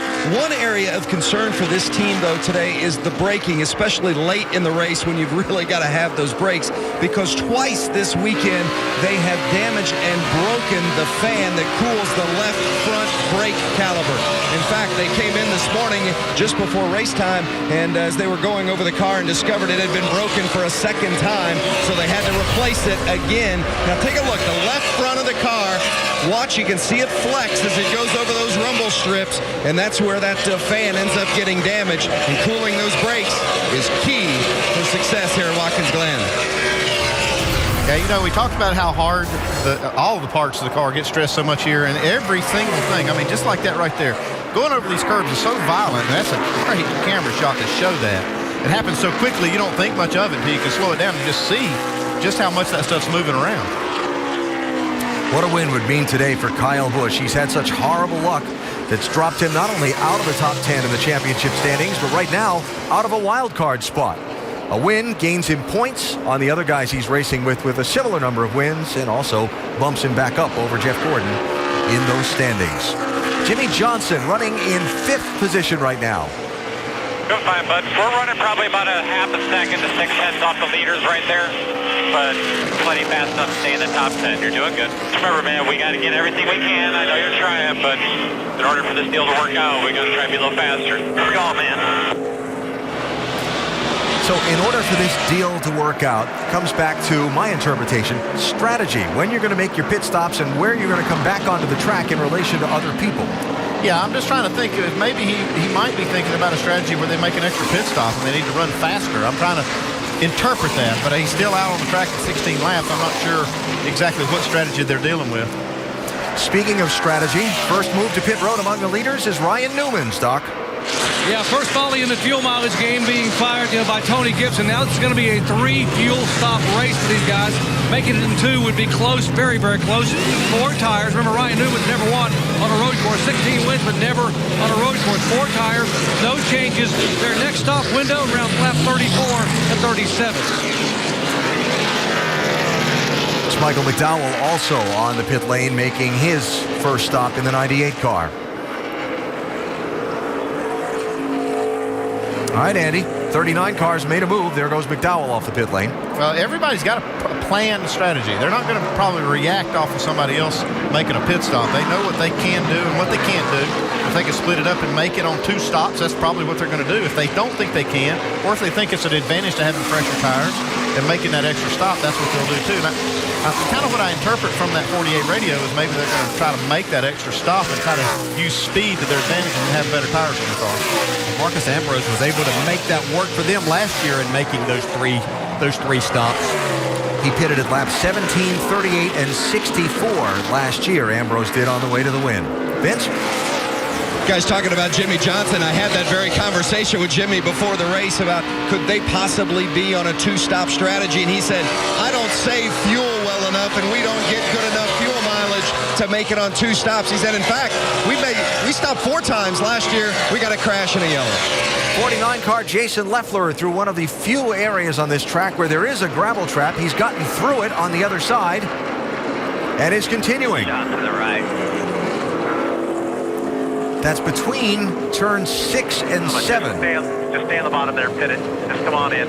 He did a good job right there not to pull out on the track. A lot of times they bring the rocks out. And that will bring out a caution. He just basically lost the brakes, got in there too hot. Make something happen. Powered his way through it. Vince, Jimmy Johnson. Jimmy says it's loose off turn 6 and loose off the S's as well. Obviously, you see a 4-tire change, making an air pressure adjustment as well on the 48. Sunoco Fuel topping it off for the Lowe's 48.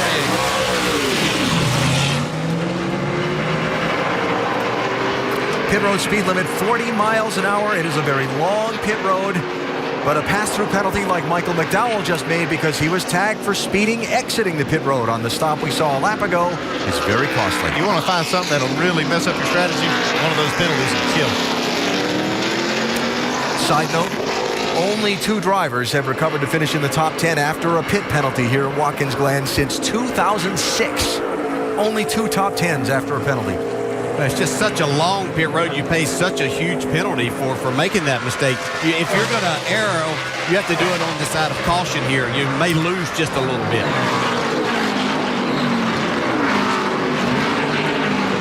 There's 4th place Ambrose and a good gap back to this race for 5th with Tony Stewart and Jeff Gordon, the lap car of David Reagan. Between them, Reagan pitted after the contact he had with Boris Said earlier. They had some left front fender damage they needed to pull out.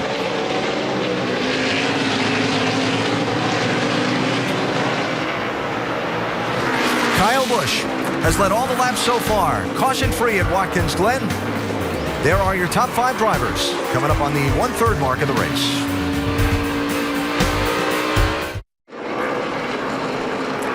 The Finger Lakes 355 at Watkins Glen. NASCAR.com has all your latest NASCAR information. Beautiful look down on this 2.45-mile road course as the NASCAR Sprint Cup Series races here for the 30th time. Fans, check out NASCAR.com/RaceBuddy and watch coverage live today from the Glen by following your favorite drivers for free with 8 live camera views.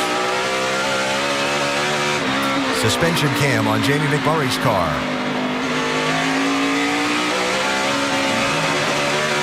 Marcos Ambrose and Bobby Labonte made green flag pit stops during the break. That is Stephen Light in the 33 pulling out the black car while Jeff Gordon rolls down to the attention of his crew, Doc. Yeah, the 4-time champion and 4-time Watkins Glen winner. You heard him on the radio talking about how loose the car was, particularly from the center of the turn off. They're going to take air out of the tires and go down on the track bar. Outside tires on, come around to the inside. And there is the track bar adjustment as they top it off with Sunoco. Mike.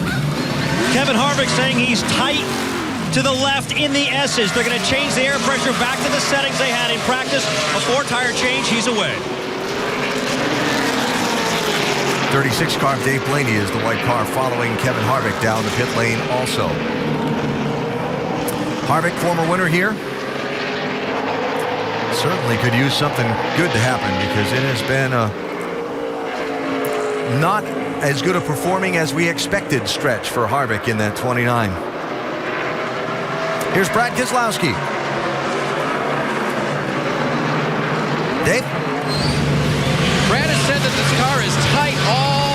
of this course today. It will not turn for him, even though he's been running up in the top 5. A good run for him so far. They're going to make looks like a wedge adjustment for him, full of Sunoco fuel, slight air pressure adjustment as well. The 5 of Casey Kane is on pit road as well. Casey's biggest problem is his air conditioning unit began smoking. It was filling his helmet with smoke, so he disconnected it entirely. His car also won't turn, so they'll make a 4-tire stop. They'll make a track bar adjustment on the 5. That can't be a comfortable feeling. No, not smoke coming in there. When they just stop working's enough, but then whenever they're putting out some smoke, that's very distracting. Eric Almirola in, Mike. 4 tires are making air pressure adjustment, trying to get him a little bit more grip than he desperately needs. Almirola away. Speeding penalty for Stephen Light, too fast exiting. Pass-through penalty coming for the 33. And still waiting to see most of the front runners make their opening pit stops, including that man Kyle Busch, who's led every lap of the race so far.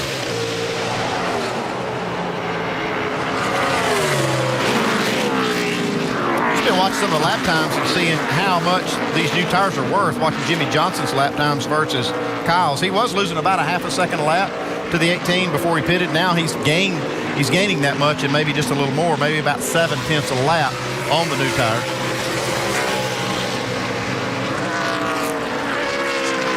So going back to that conversation when the 48 made the pit stop about maybe being a 3-stop race and some other people trying to 2-stop it.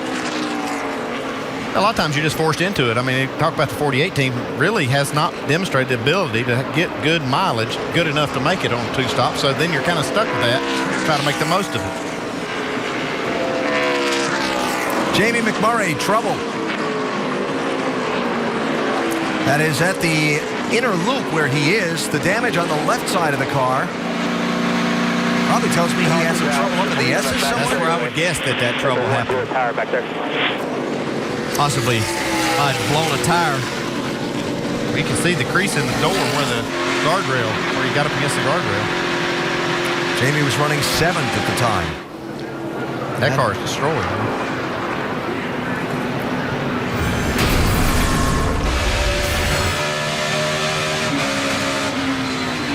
By 2. There's nowhere good for that tire to blow, but that's one of the worst spots. We just wrecked.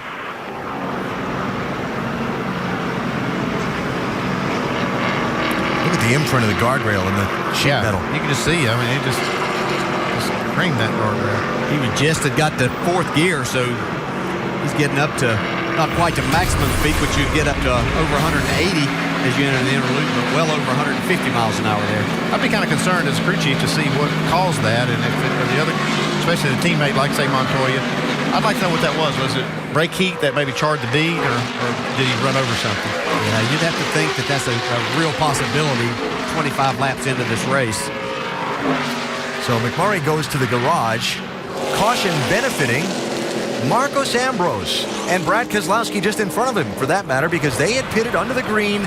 Now guys that haven't stopped yet are going to have to pit, and they've been able to close the gap on those guys here under this caution. Yeah, that definitely plays to the advantage of the guys that are on the 3-stop strategy. They get to make up a lot of the time that they lost by making that.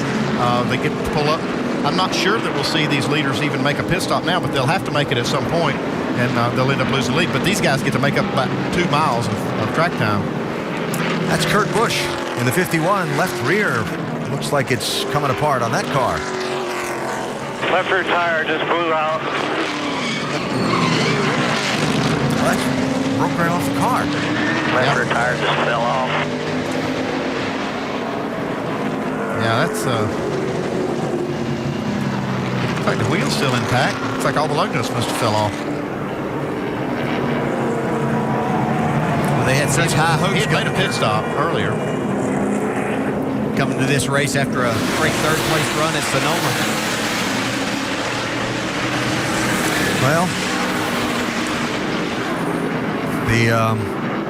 I take that back. He has not made a pit stop. I was thinking he hadn't made the pit stop yet, and he's taken that back to the garage. I didn't have him down as being on the pit lane. The season of frustration for Kurt and this team.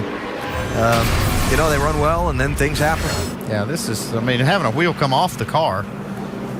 That's definitely somebody didn't do something right. Kurt was running 11th at the time of the caution.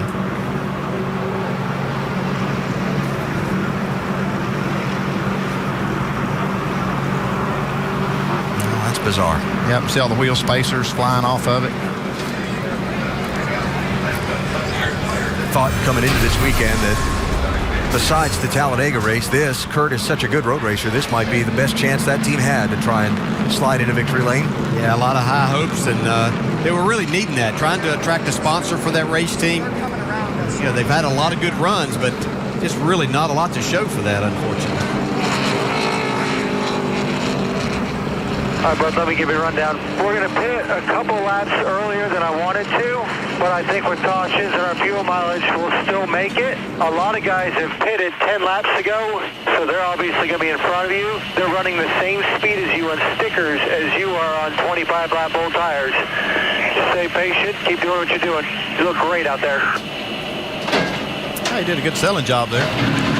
I was checking some of the lap times. I think they were a little bit quicker than that, but yeah, this is it's one of those things that as your strategy, you wanted to pit a little later and do it under green before the caution came out. Now they're kind of forced into it, making it a little bit early. But they're going to give up a lot of track time to a lot of cars. I think Brad Keselowski is one of those that gets good enough mileage that he is the one that's going to take the most advantage here. I think he still only has to make one more stop. I think there's quite a few other cars that pitted under green that will have to make 2 more stops. Brad is the highest running car that already made the green flag pit stop. And by the way, you heard Kyle Busch already shutting it off and saving fuel there while we were hearing that radio communication and listening to the onboard camera. I certainly agree with his crew chief on one thing. He's doing a great job of driving the car. I mean, he jumped out there from the start, got himself in the clean air and making it all work. Pit road open for the lead lap cars. Kyle Busch is going to hit quickly, Vince. Well, they want Kyle to stop short in his box so he has plenty of room on exit. He actually went a little too deep. No changes to the car, chassis or air pressure, just 4 fresh Goodyear tires. Mike? Clint Bowyer saying he's tight in the bus stop, but does not want to be any more free than he already is. Said there will be no chassis changes, just 4 tires and fuel for Bowyer. Meanwhile, the 56 is in. He's looking for overall grip. They'll make an air pressure adjustment and 4 tires for Truex. Jock? Tony Stewart says, I'm really loose to the right-hand turns. Chassis adjustment, 4 tires for the 14 car. In front of him, Juan Pablo Montoya. Loose in, loose off. Air pressure on of both rear tires. Here comes Montoya leaving, and Montoya will beat Kyle Busch. Then Tony Stewart, then Truex off pit road. Was that what we were talking about that number 1 pit stall? Yes, sir. It's worth a lot under caution. But he got that pit stall because he earned it. He did earn it. He won the pole position, gets the lead off of pit road. Now, all of these cars are going to be behind the people who pitted under green and stayed on track under this yellow. We'll reset the restart order and watch that crazy charge into turn 1.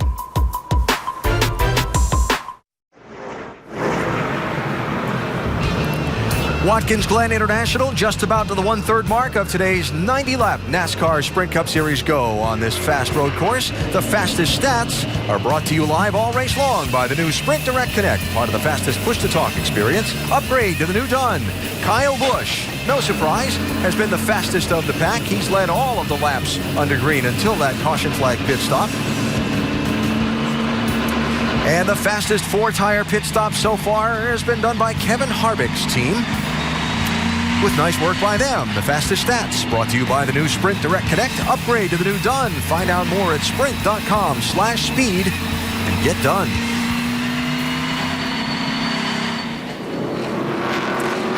Tony Stewart is going to have a big hole to dig out of in this race. Remember we were talking earlier about pit penalties and only 2 top 10 finishes on road courses in a while? Tony just served a pit penalty for this. Yeah, this is going to leave a mark. Yeah, it's just you're trying to get that car full, and it's so important to try to get every ounce of gas in it, so you leave it in just a little longer. But these cans are really hard to disconnect if they're on an angle.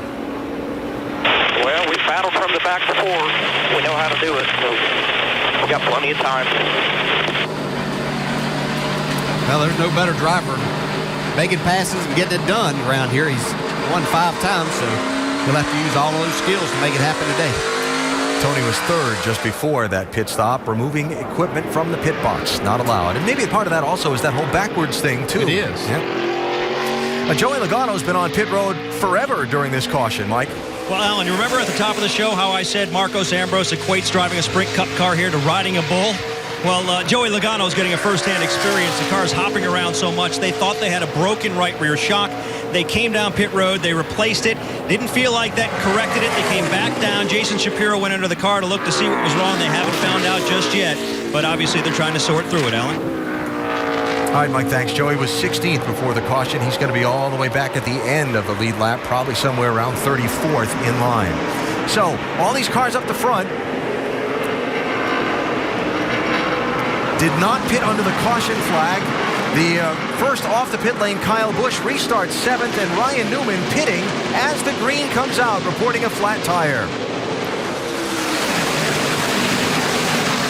So a lot of give and take there down in turn 1. Ambrose slipped wide. Jimmy Johnson looked like he's going to make a move on Keselowski.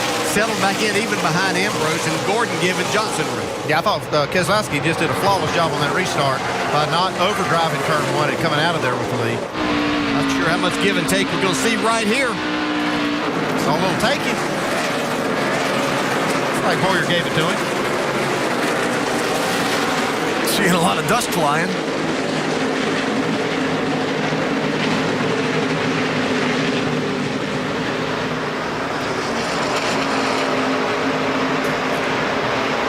I say that I think I said Kyle Busch was first off the pit lane a minute ago. I meant Montoya, who edged him at that line like we saw. So there's the first car of the caution flag pit stop guys trying to work his way back up through the traffic. Yeah, trying to work, but he got really loose right there. Martin Truex Jr. went around him on the high side. That's a pretty powerful pass there. Yeah, he might lose another spot. Montoya might. Harvick's on the inside. These two have had issues down here before. Good move by Kyle Busch on the outside in turn 2. Not going to get it done, though. He does. Wow. He makes that work. That is incredible. We saw Carl Edwards do that to take the lead, actually, yesterday and go on to win the nationwide race, but that's pretty strong in one of these Sprint Cup cars. 180 miles an hour to the heavy braking zone at the inner loop. While we watch this on the track, we saw Kurt Busch go to the garage a minute ago, Dave.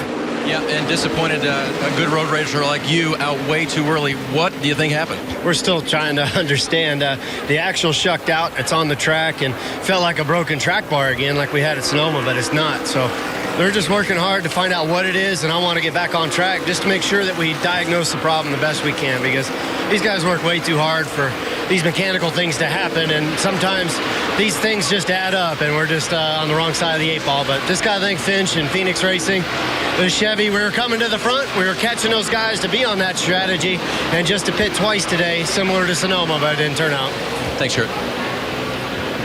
And Dave, while we were talking to Kurt, Juan Pablo Montoya slowed from 6th position. Something wrong with the pole-sitting car, the 42.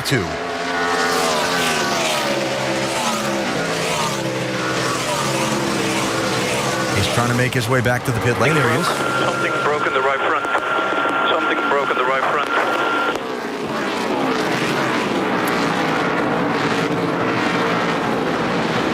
Doc, here he is.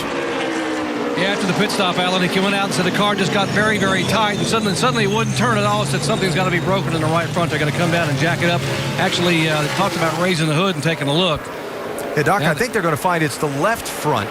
Yeah, it is the left front. He said right front that a moment ago, but they're going to look in the left front. And Andy, never a good sign, because the driver goes out immediately, DJ, and they know when you break something, the thing won't turn when it has to on a road course, right there. Yeah, it's what happened. It looks like it may have been a lower control arm that has broken. It's one of the control arms. And like I said, it's just hitting these curbs. Everything about this style of racing is so hard on the car. Right there it is. Something broke. Ball joint. Something broke in the right front. Something broke in the right front. Yeah, Doc, hidden from you because it was on the opposite side of the car. When he came to a stop in the pit box, that left front tire was just wobbling like that. So yeah, it took the crew a second to try to find it. They were looking on the right front, 'cause that's where he said, but it was actually the left front. And as you were saying, these cars take so much abuse with these drivers running over these curbings and everything that they're doing, but they make these parts so light now to try to get a lot of weight ballast in the cars and everything. So it's just amazing they hold up as well as they do. Yeah, it's a double-edged sword. You try to build everything as light as you can for speed, but then you still have to have durability because these drivers are gonna venture off the racetrack onto these curves. The car count in the garage is growing. Montoya's headed there, Dave, and Logano's there now. Yeah, we'll get with Juan in just a few minutes. But parts ripped off of Joey Logano's car. Joey, you know what and where yet? Yeah, well, I felt it about 10 laps before that caution. I felt it start bouncing really hard in the rear. Ended up ripping the whole mount, the whole shock mount right out of the chassis. So it'll be a little bit. We'll get back out there. They got to weld a new one in there. So it's a bummer. I felt like we were a couple adjustments away from where we needed to be, but I felt like we can get it to where we need to be by the end of the race. And we'll go out there and try to salvage everything we can get. The point position we are right now, it was all about wins going into this race. Now it's even more about wins. So we'll try to salvage what we can with our Home Depot car and go at it again next week in Michigan. Been a tough weekend for Joey here at the Glen. Trouble yesterday in his Nationwide car and now in the orange number 20. All right, Dave, thanks. And Logano talking about it's all about wins because if all the drivers have equal wins, then it's about points. Well, you're losing a lot of points when you're back in the garage on jack stands. Kyle Busch in 6th place.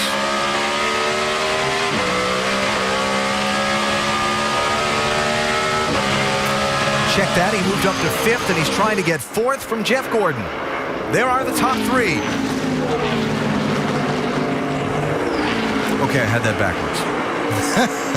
He's trying to get 5th from Gordon, as Truex got by Gordon also.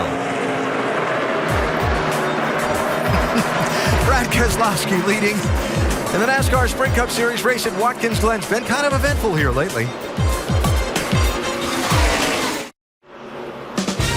NFL action returns tomorrow on ESPN. Tony Romo and the Cowboys travel to Oakland to take on Carson Palmer and the Raiders, led by new head coach Dennis Allen. Cowboys-Raiders tomorrow at 8 on ESPN.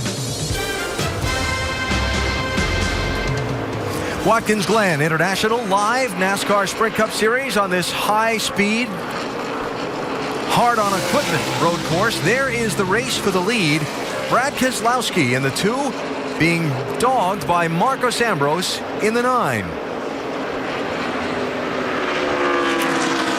Johnson in 3rd, Truex, Kyle Busch, Carl Edwards, Kevin Harvick, Dale Jr. running in 8th. Clint Boyer, our in-race reporter, running 9th, but reporting a problem on that machine. Mike? Yeah, and all was smooth until moments ago when he radioed in saying he's got problems with his brakes. The pedal awfully squishy. Said he went all the way to the floor at one point, had nothing. So very much a concern there for the 15. Yeah, that's a concern. Yeah, because that's not going to get better throughout this day. So it may be a situation they may have to come in, get some fluid in this, and bleed the brakes, which is going to take a while. Yeah, they may end up having to change calipers and all. We're not even halfway. The boy running just ahead of Jeff Gordon, who's lost a handful of positions in the last few laps. That 24 car not to his liking. Yeah, hang tough, bud. Oh, we're junk, man. We are absolute junk. He lost a lot of spots here in this run. I don't know what's wrong. We heard he was loose earlier. Thought maybe we saw a little fender damage, but he is. I'll go along with that. He is kind of junk right now. Yeah, we know some of these other cars, they got tires on that last caution, have a little fresher tires, but it's not like he had a lot of laps on his. But the back of that group there, you can see Tony Stewart. He's been on the move since the restart. He started 25th on lap 30. It's up 12 spots now. Yes, sir. Who said you couldn't pass on a road course? Not Tony. No. Tony and Marcus Ambrose as we go for the lead.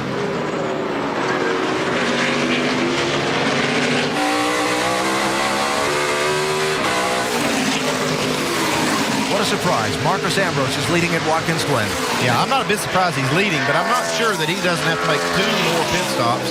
And I'm almost certain that the 2 car will only have to make 1 more. So probably a good move by Keselowski just to let him go if he's putting too much pressure on him. While Ambrose is out in front, Juan Pablo Montoya, who started in front, is in the garage, Vince. In fact, problems for both the Ganassi cars, both in the left front portion of the car. How about yours, Juan? Exactly what was the issue with that situation? I think it was the lower control arm. You know, everybody in the starting Chevy has been doing an amazing job. You know, got the last 2 poles, and you know, I did think we had a car to win today. I'd ride behind Kyle. We kind of bucked down out of the start, and Kyle got us, but I rode behind him all the run, and we got a good pit stop and got ahead of him, and it was looking really good. Everything like it was going according to plan, and the car started getting really tight, and also when I hit a curb, and the car went completely left on me. So you try to get back out? I think so. We're trying to fix the score a little bit of points. It's been, I think it's been like my 5th DNF if we don't finish. So it's been a tough year. Alan? It has been a tough year, and Montoya, one of several back in the garage area as Watkins Glen has taken its early toll. We're just shy of halfway.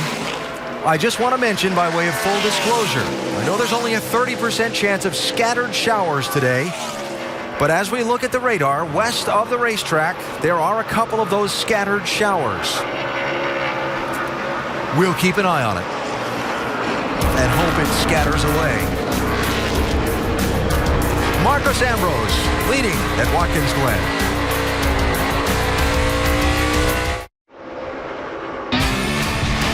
NASCAR Sprint Cup Series at Watkins Glen is brought to you by The Expendables 2. Prepare to reload. In theaters everywhere Friday. And AT&T, the nation's largest 4G network. AT&T, rethink possible. Just a few laps from halfway of today's NASCAR Sprint Cup Series Finger Lakes 355 at Watkins Glen International. The race being led by the defending winner, Marcos Ambrose, who is out in front after passing Brad Keselowski a minute ago. Let's reset where we are with our fresh off the wire served by KFC. Kyle Busch led the opening run of the race after getting the jump on Marcos Ambrose from the initial start. Then Ambrose and Keselowski had pitted under green. Kyle had not. Caution came out. Kyle pitted under the yellow. That's what's put him back behind them. A number of drivers in the garage with mechanical problems, and the championship standings. Dale Earnhardt Jr. running 8th in the race at the moment. Matt Kenseth running 16th, but Jimmy Johnson running 3rd. So as they run, Jimmy would be 2nd in points. During the break, Jeff Gordon with a green flag pit stop. Doc? Yeah, you heard him on the radio say, hey, we are junk. And what he was referring to was we're just getting killed up off the corner. So on lap 40, a couple laps ago, Alan Gustafson decided to go ahead and bring him in. 4 tires fuel, 2 rounds down the left rear to try to give him some drive off and grip coming up off the corner. That pit stop now puts him back in 29th position. Now, they were on a 3-stop strategy anyways. There wasn't any reason to make that one a long stint if they're having trouble with the car. Shorten that one up. Get in the pits, change tires, get back out there, and hopefully you made your car better. And we heard from Kurt Busch a few minutes ago. Just an update. His team has repaired that 51 car, and he's back on track. That's Kurt right there. And he is 9 laps down in 33rd place. Jason Leffler's been in and out of the garage. In the garage, Juan Pablo Montoya, Michael McDowell, Joey Logano, Josh Wise, J.J. Yaley, Chris Cook, Patrick Long, and Brian Vickers went out with engine failure on the very first lap of the race.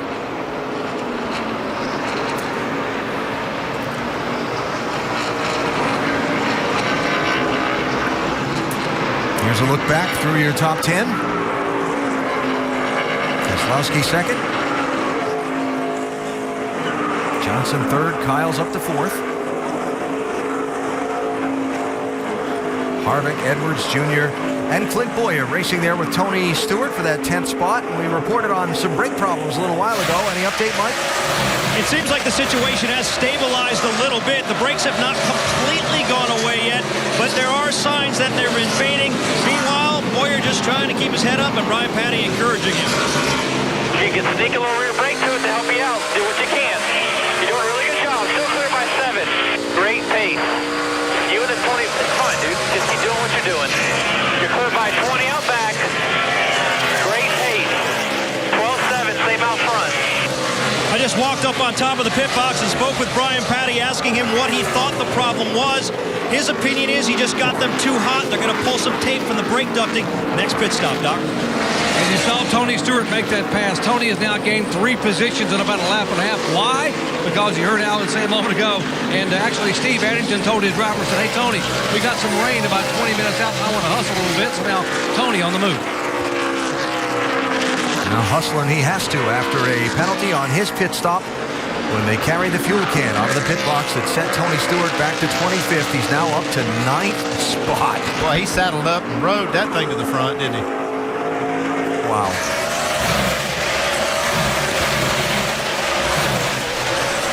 Casey Kane tried to crack the top 10 in the 5 car. Yeah, Yeah, most drivers will consider this a little easier track to drive than the other road course at Sonoma. Casey kind of favors the opposite way, and of course he's won out there, and that makes a big difference of what you do. But I talked to him the other day. He felt like his car was decent. He said, I think we definitely are a top 10 car. If we play the right strategy, get a break, we could get the top 5. How about this 5 car, Dave? He was one of the interesting stories of the morning. If you were walking around the garage area, the welder and the grinder on the 5 car, they found at the rear of the car where the track bar mounts to the truck arm, there were some things they didn't like, some little fractures, and they were reinforcing. Kenny says it's stronger than when we started the weekend, but they want to do some reinforcing for him. It's been running great since that pit stop. They made some adjustments, made it better for Casey. That's one of the weaker links in that suspension is that track bar mounting system. You go back and forth, you work it back and forth, and you go over all these curves. It makes it really bad. Here comes Ambrose, Mike. On lap 20, Todd Parrott called for a track bar adjustment. Marcos Ambrose said it made the car better. They're going to actually make a further track bar adjustment here, trying to improve it yet some more. 4 tires on the 9. Vince. Jimmy Johnson tied into 2, loose everywhere else. A 4-tire change, a track bar adjustment. Kevin Harvick saying he's tight in the S's. That's been the case throughout the course of the day. They'll make an air pressure adjustment, taking a little bit of air out of the front tires and a 4-tire change for Harvick. Brad Keselowski goes to the lead after Ambrose makes a green flag pit stop here. Yeah, we're going to see the 2 car, if he's on that 2-stop strategy, which I firmly believe he is, he'll have to go about 14 more laps.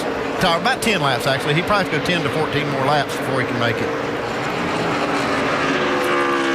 Dave Blaney is off the racetrack. They had a rear end housing wobbling around in that car, like maybe they'd broken the track bar. Jeff Burton appears to be slow, and there is Kyle Busch running in second, and the gap up to Brad Keselowski, the race leader.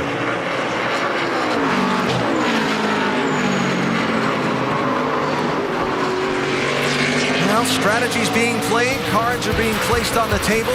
Those chips are being emptied up too. What's going to be the winning strategy today at the Glen?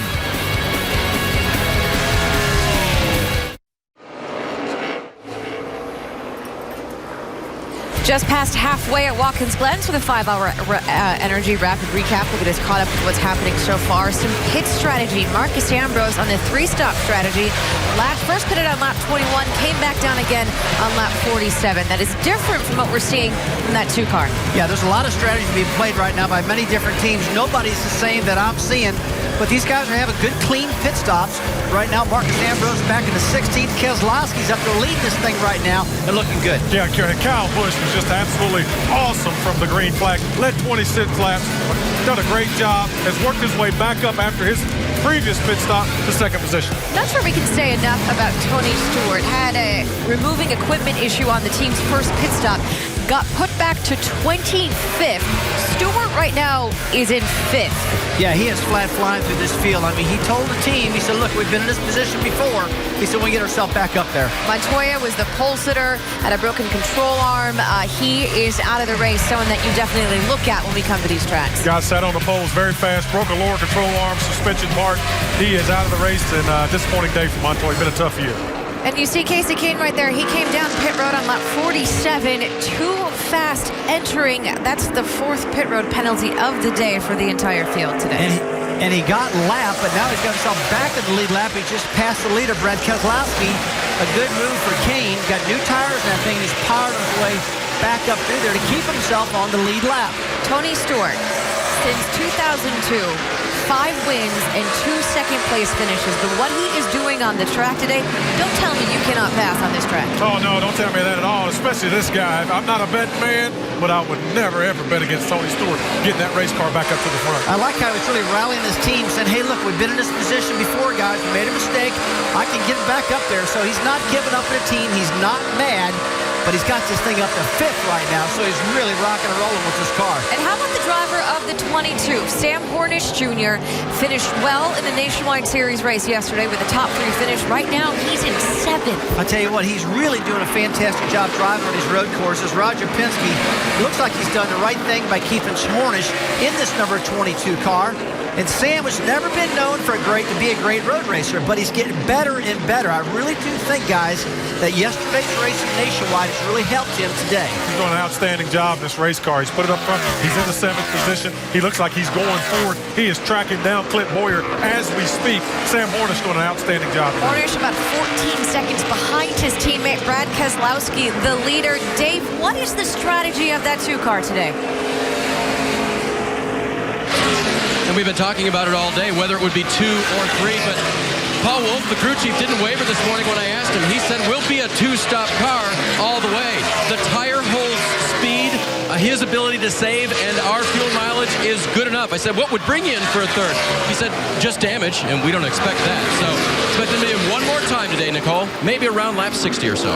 Working lap 53. When will Brad Keselowski next stop? When will Kyle Busch stop? You got to comment there? Hey, I got a comment on Roger Penske right there. Roger generally on top of the spotter stand watching everything, but right here, he's down with Paul Wolf, and Roger Penske is one of the best strategists. You watch him in IndyCar racing. He knows what he's doing. You see him right now commenting to Paul Wolf there. They're working on these fuel mileages. Really happy to see Roger down there. He is definitely the master strategist in the IndyCar series. We'll have the final 38 laps from Watkins Glen. Brad Keselowski, the leader. Right now, how will that change? We'll find out in just a few.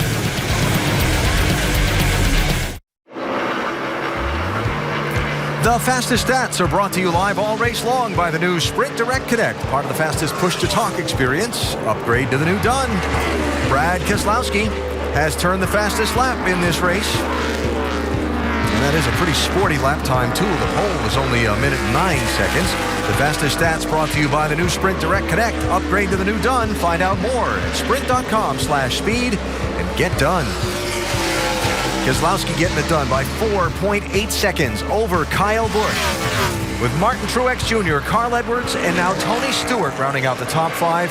Marcos Ambrose is back in 14th. He's made his 2nd pit stop already.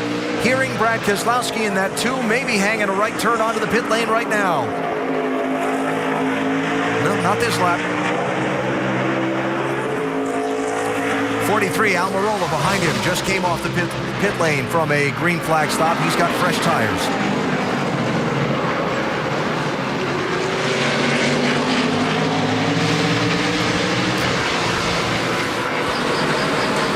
Tony Stewart. Remember that first pit stop didn't go so well. So Doc, they'll be needing to make this one clean and quick. Absolutely. Big Jeff Goose Patterson is the gas man here. And if you jerk a gasket out of his hand, you've done something. So we'll watch and see what can happen. Tony's in the car a little bit loose on the right-hand turn. They're going to be very close to making it on field. In fact, they may need a half a dozen yellow flag laps to be able to make it from here to checker flag. Inside tires going out. Now Goose got the gas can in. The gas can is out, and the smoke is gone. All right, Doc, and while we keep an eye on the leader coming up in the opening to pit lane again, we'll tell you that Joey Logano and Juan Pablo Montoya have come back onto the track from the garage area. Jeff Burton has gone to the garage area. And here's your leader, headed for pit road. 40 miles an hour, the pit road speed limit. A penalty now would be devastating. And again, a clean and quick stop, the order of the day for Penske Racing and Brad Keselowski, Dave. And Alan, he shouldn't need much in the way of adjustments. He's been pretty happy with it. He said it was lacking a little bit of forward bite and a little bit of turn. But he said also that he saved his team 3 or 4 laps of fuel while on the track. That helped him back away from the lap 60 pit and pit sooner. Now I think we're going to call it 56 or 57. He'll get a track car adjustment with that. Mike? Clint Boyer on pit road now as the team goes to work on that car. Remember the brake problem they were experiencing. They pull some tape. You can see it right there from the ducting trying to cool it off. Vince? The 88 of Dale Jr. just leaving his pit box after a 4-tire change and air pressure adjustment, trying to tighten him up. There's Greg Biffle, Doc. Yep, Greg said I'm loose both ways. I'm going to put the air pressure back where it was. Going to go down on the track bar a little bit. 4 tires fuel.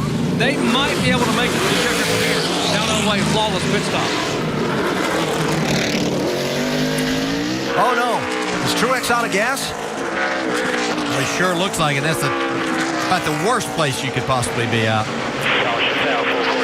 Caution for oil, possibly from this 11 car. Well, I'm going to not say possibly anymore. Yeah, that's a blown engine for sure. You can see fire under the hood or under the car. And Denny Hamlin's nightmare at Watkins Glen of the last few years continues. Well, he's not had any luck here, has he? I'll tell you, this is a huge break, though, for Brad Keselowski, just making that pit stop before this yellow. When a couple of cars that looked to be on the two-stop strategy, Kyle Busch and Carl Edwards, still out there, though. Yeah, this has actually probably cost Kyle a lot, because he'll have to make a pit stop here and try to gamble on being able to make these last 31 laps, I guess, after he makes his pit stop. But he's going to lose a ton of track position. Now, Truex out of gas, so the caution, but pit road is closed here, and he's in, so he's going to have to start at the back of the line. And yeah, he didn't have any choice. Out of fuel. Had to come in. He was going to be way back anyway by the time that they stayed green and be back there, so probably going to be no worse off than what he would have been.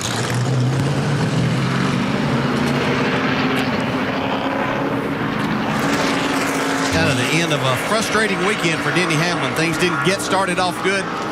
Yeah, he got caught up in a wreck in practice when another car blew an engine. This is a backup car. This looks similar to another one we've seen this year from this car. Another engine failure. 6th straight finish outside of the top 30 on a road course for Denny Hamlin. That'll make you not like it. His 3rd straight here at Watkins Glen. Well, it's not that you can't drive them when they're blowing up. There's not much you can do for about them. Unless you're contributing to the problem. But I doubt that's the case. So all the guys who hadn't pitted yet under the yellow flag, Kyle Busch, Carl Edwards, are under the green flag. Kyle Busch, Carl Edwards, Sam Hornish, Menard, and Kenseth. I have those 5 as not having stopped yet under the green. Then Marcos Ambrose is up to 6th before the yellow flag waved. And he's going to be the race leader after things cycle out. He will have to make another pit stop, though. He's on that 3 pit stop strategy. So from 6th, do you make that pit stop here? If he can make it, the reason they're on that strategy is because they probably can't get the mileage. And that would sure be a huge break for Kyle Busch and Carl Edwards. If that's the case, then they all get on this same lap strategy here, even though they'd only be 2 versus 3 stops.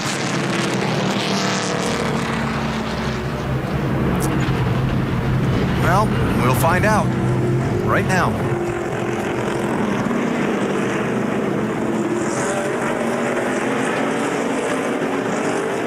Ambrose is coming in with these other leaders. Vince? Well, Kyle Busch was just getting ready to come in when that yellow came.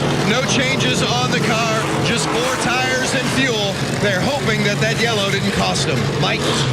There was some concern in the 22 camp that they might not have enough fuel to even make it down pit road. They were that close.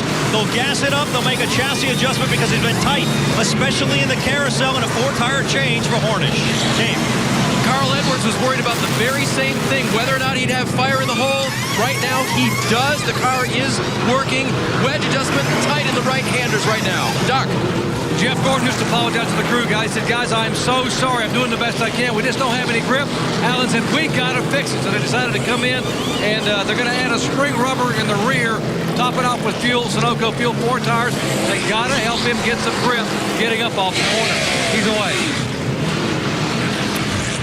You're going to see Carl Edwards. Well, he won't even show up on this because he's not in the top 10 still. He was in there forever. And he had some trouble getting fire up in that car because he might have been out of fuel coasting to the pit lane. Caution out just the 2nd time.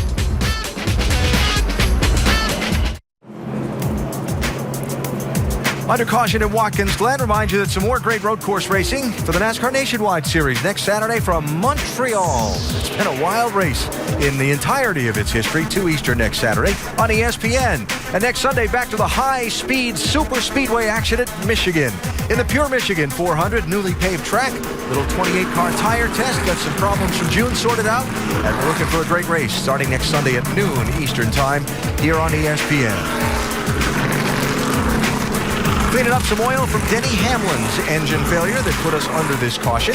In the Finger Lakes 355 at Watkins Glen. And a reminder to check out NASCAR.com/RaceBuddy to watch coverage live from the Glen. Follow your favorite drivers for free with 8 live camera views.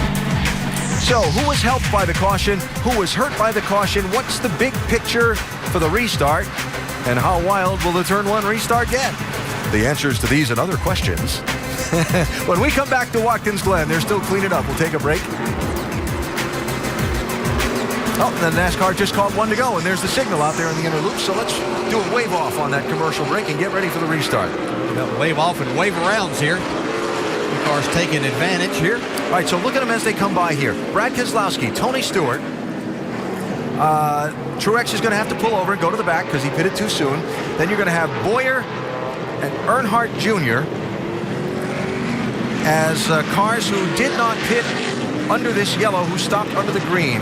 Then you're going to have Kyle Busch right up there, along with Kenseth and Ambrose and some of these other guys who pitted under the yellow flag. Advantage, disadvantage.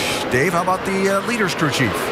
And the leader told me this morning, we were talking about that tire holding speed. You've got a couple less laps on your tires than the other guys. Can Brad hold them off?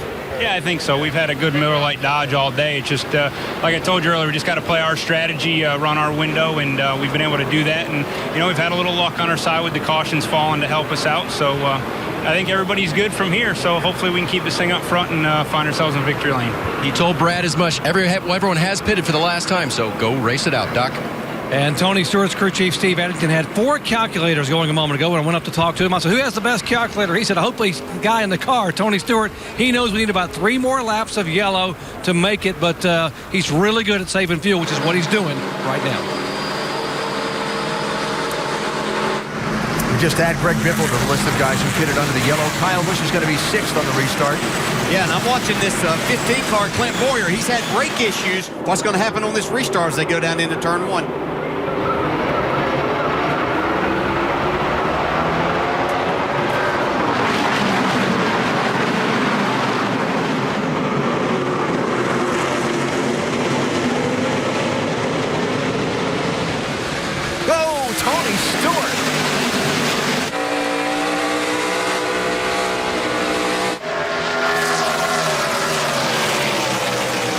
Ambrose in that 9 car knows that right now he's got to make up as much as he can with these fresh tires on this restart, get as many cars as he can to get himself back in position to win.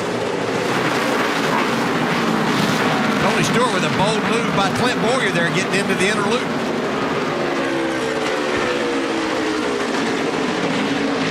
A bold move hopping that curve coming off turn 1 where he had to wrestle the car off the side of Bowyer too.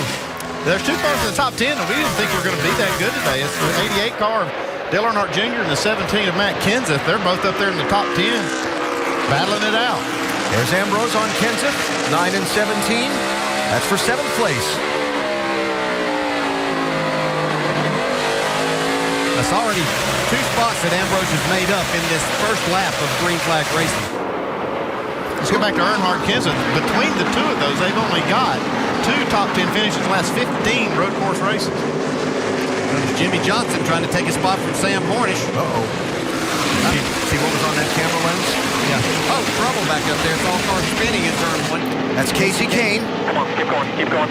Still inside of here. Come on. You're all good, all good. So you got that pit road speeding penalty. He's kind of gone downhill, which we see many times. Here comes Kyle Busch trying to make a move on Greg Biffle. Nothing there.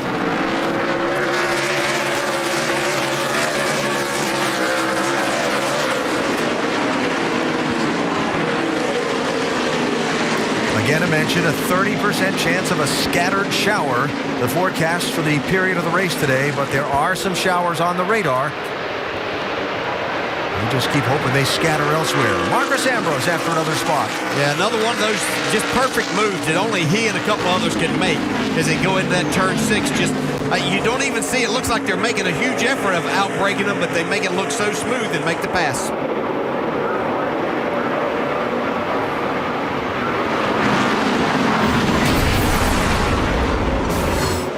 What happened to Casey Kane last time? Looked like maybe a little assist there from Martin Truex Jr.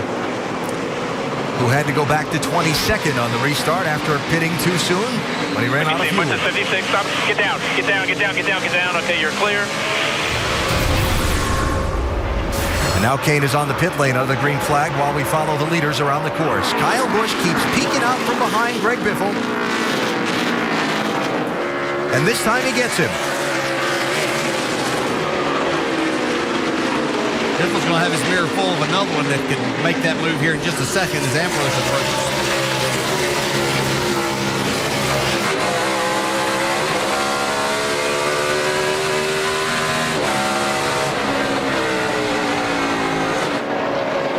Caution out, Jason Leffler. And that's got a stream of liquid behind it. Leading back up the straightaway. He's pulled off right there at that interloop area, out of the racing groove. Yellow flag number 3. Who was it that just said we haven't seen the last of the yellows yet? I think it was Rusty. Was that Rusty during the commercial break talking among ourselves? Yeah. I bet this is not the last one, too. Pretty sure. You can already see the racing and just the intensity ramping up with these passes and everybody pushing and shoving a little bit more as we get towards the end. And we have a long way to go.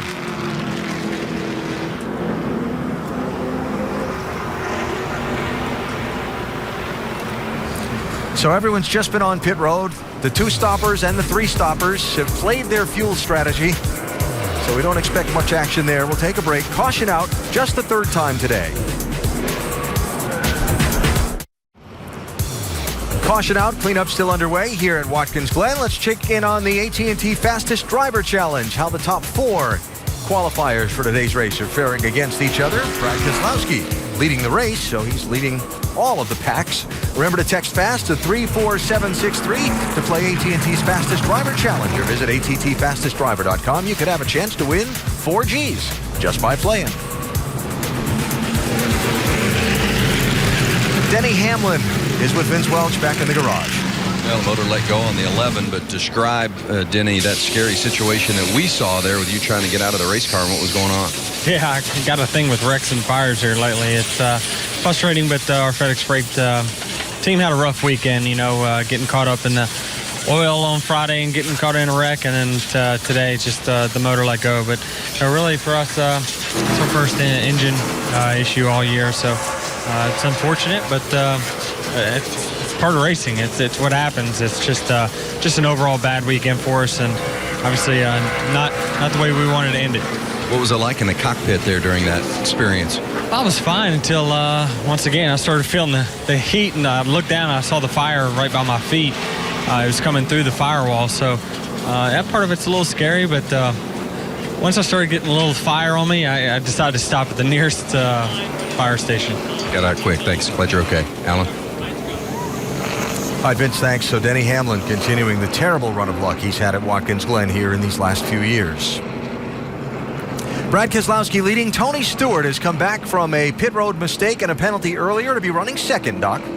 And we're up here with Steve Addington. When you're a crew chief for a driver, you got to be a cheerleader, an engineer, and right now a weatherman. Steve, what are you thinking? I see you're looking at the weather radar here. Yeah, we're just looking at it and seeing what we got going on here weather-wise. I think this is helping us with the caution laps, and I'm not trying to be no engineer. I leave it to these guys right here, all that stuff. But done an awesome job. I mean, Tony's done a great job coming back from the penalty and getting us in this position. So I'm really just proud of everybody on this Mobile One Office Depot car. It worked really hard all weekend, and I don't know how much we got left, but he'll put it on them if we can get going here. How much more do you need to make it? Are you close now making it to the checkered with a couple more yellows? I'm not saying I wouldn't gamble for him right here. All right, they were about 4 or 5 laps shy, and Alan Bestwick, every lap under yellow actually helps these guys. They don't want to see rain unless you're short on fuel, then you don't mind a sprinkle every now and then. Well, either Tony Stewart or Steve Addington has won 5 of the last 10 road course races as driver or crew chief. Put them together, it's a pretty potent combination. They finished second out at Sonoma in the year's other road course race. They're running second now. That shower you saw on the onboard camera lens has caught a part of this giant 2.5-mile racetrack. We're hoping it passes through very quickly. We're still under yellow.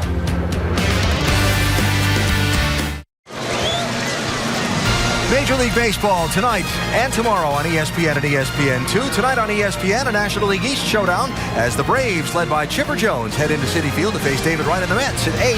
Then tomorrow night on ESPN2, the two best teams in the American League go head-to-head. Josh Hamilton and the Rangers visit the Bronx to start a 4-game set against Derek Jeter and the Yankees at 7. Sports Center to be seen in Dallas and New York. Sunday Night Baseball presented by Taco Bell, and Monday Night Baseball presented by USAA. Pains you to read that two best in the American League and one of them not being your Red Sox, doesn't it? No, I think it pains me more that our director, who's a Yankees fan, up here, was determined to show all these Yankees shirts and hats. But as you know, we all take it in the right spirit. Yes. Under the caution still, you see some of the raindrops on the lens. They're reporting that we'll get one to go signal at the inner loop this time. Mike? Before that actually happens, we're going to catch up with Brian Patty, crew chief for Clint Boyer. You find yourself third, but what's been going on with the brakes? That's just typical Boyer fashion. Get a little excited mid-race. I just think got him overheated there, so we pulled some tape that last caution, and since then he hasn't said anything. Do you have something for these guys when it goes back green? Hey, I'm a realist here. If something happens, yeah, we'll go for the win. But right now we're trying to situate ourselves on the chase, and being smart here and with a top 10 finish would reap benefits. The 15 team trying to sweep the road courses here in 2012, Vince. With Dave Rogers, the crew chief for Kyle Busch. First of all, on that yellow that came out and you guys decided whether you were going to pit or not, explain what happened there. Well, timing's everything. We had to get into our fuel window. We're trying to do this race on 2 pit stops. Really wanted to pit on lap 58, and the yellow came out right on 58, and they closed pit road. So Kyle did a good job of adapting, making sure he stayed on the racetrack so we didn't get a penalty. Coasted around, got it full of fuel. Put us a little bit behind. If we would have pitted under green, we would have probably been in front of a couple of these guys are in front of us, but we're not, so we're just at the passing. Weather dependent now as we're getting some sprinkles and so forth, but how good is the race car? I think the car is really good. It's hard to tell because we were saving fuel that last run. The 2 car was saving fuel. But I think the 2 and the 18 have been strong all weekend, so it should be a heck of a race here. Thanks, Dave. Doc? How about a little local knowledge? Matt Pusha, Greg Biffle's crew chief, grew up in Watertown, New York, about an hour away. Let's get a little information. Matt, your knowledge locally on what happens with the weather this time of year, and also how you guys doing on fuel. We're good on fuel. We're probably 2 laps is good right now. It seems like the cautions worked out pretty good and fell where we needed to. The weather up here, it could be sunny 1 minute and rain in the next minute. You got to be aware, and we're kind of keeping an eye on. There's a lot of stuff that's popping up out there, so we're just going to run as hard as we can and see what happens. All right, headed going green, Alan. 22 to go, Doc.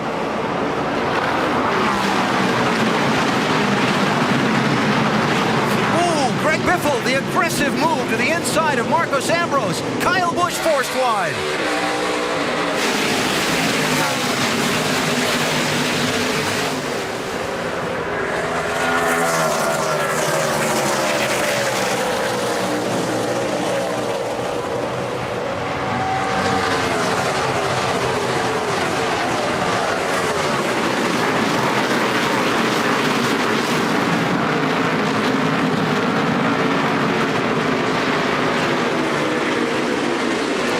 And Kyle Busch, 4th place.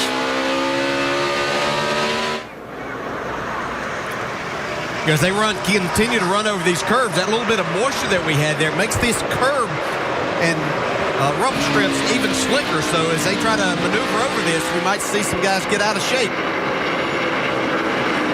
Right in this section is where we saw most of the moisture when it did briefly rain during that caution. Looks like the track's good though. Now, those things are painted too, so that makes it even worse yet. Ambrose with the move. Big dive to the inside. He's going to try and get 2 of them at once. That's incredible. He got 2 cars in 1 corner. I think Boyer has more of a problem than what they were talking about a minute ago, because he didn't get down in that corner very hard at all. Ambrose to 3rd. Key moment right there when he passed Kyle Busch.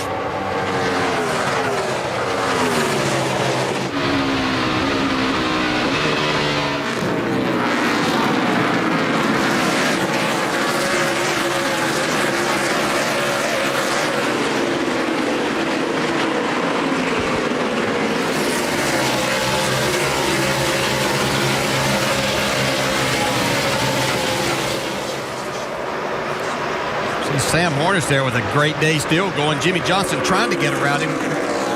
That 8th spot. I'm impressed with Matt Kinza. He's in front of Sam Hornish. Just having a really good day. I said what he needed to do today was just be basically invisible, try to take advantage of maybe other people having problems, but man, he's part of the mix.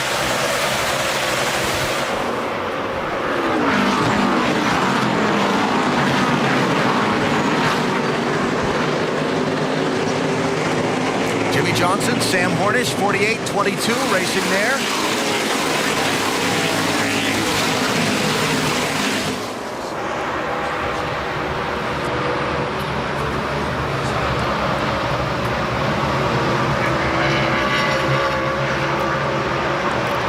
Now Dale Jr. in the mix for that spot.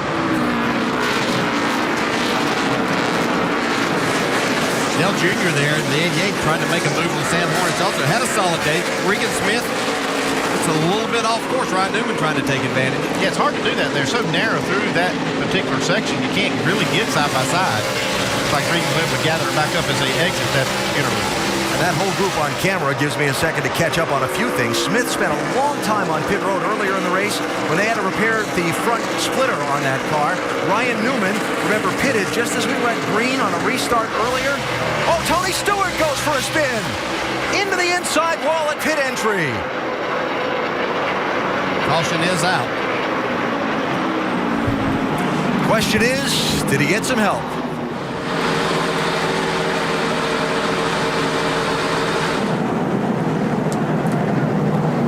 Yeah, he got a lot of damage too. Yeah, inside of the inside guardrail there, right to the entry of pit road. Was there contact before that created that situation? Get the back over here, guys. Get the back damage, get the deck lid down.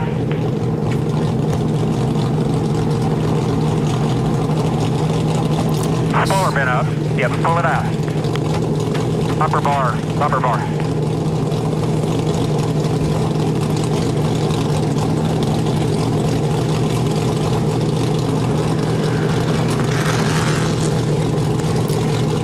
Verifying on them.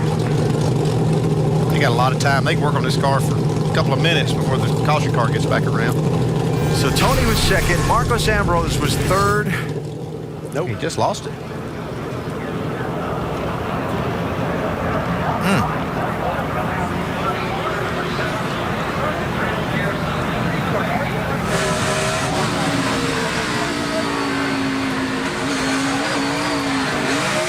What do you think about that curve, Dale? You think he could have still been some moisture down there, made it a little slicker than he anticipated? Absolutely. I think that probably had a lot to do with that.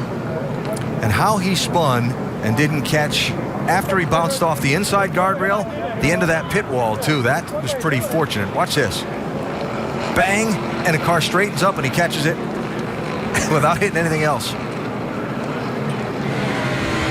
Get a good look from Ambrose's car. Yeah, oh, he yeah, he's off, on that. yeah, with the left front almost over to the grass. He'd been pushing pretty hard, trying to close that gap on Keselowski. I saw him up through the interloop, really kind of throwing the car around. Looked like he was trying to make up ground.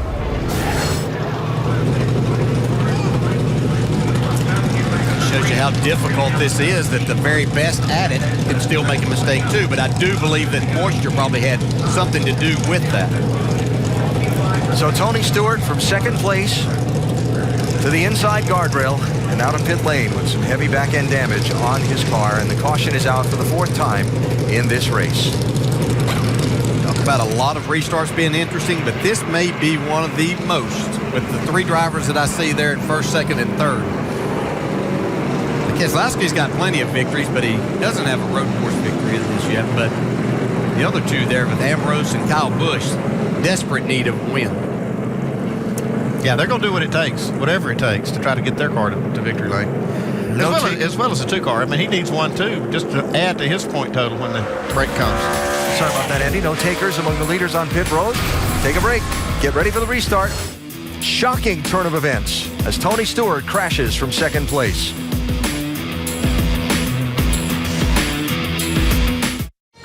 Sir Jackie Stewart Rick Mears, Al Unser. You win a race at Watkins Glen, you go to the Seneca Lodge, you hang the wreath. Rusty, you've been there many times before. I was there a couple days ago to stop and look at the photographs on the wall, look at a lot of my pictures and stuff from my career, tires and stuff.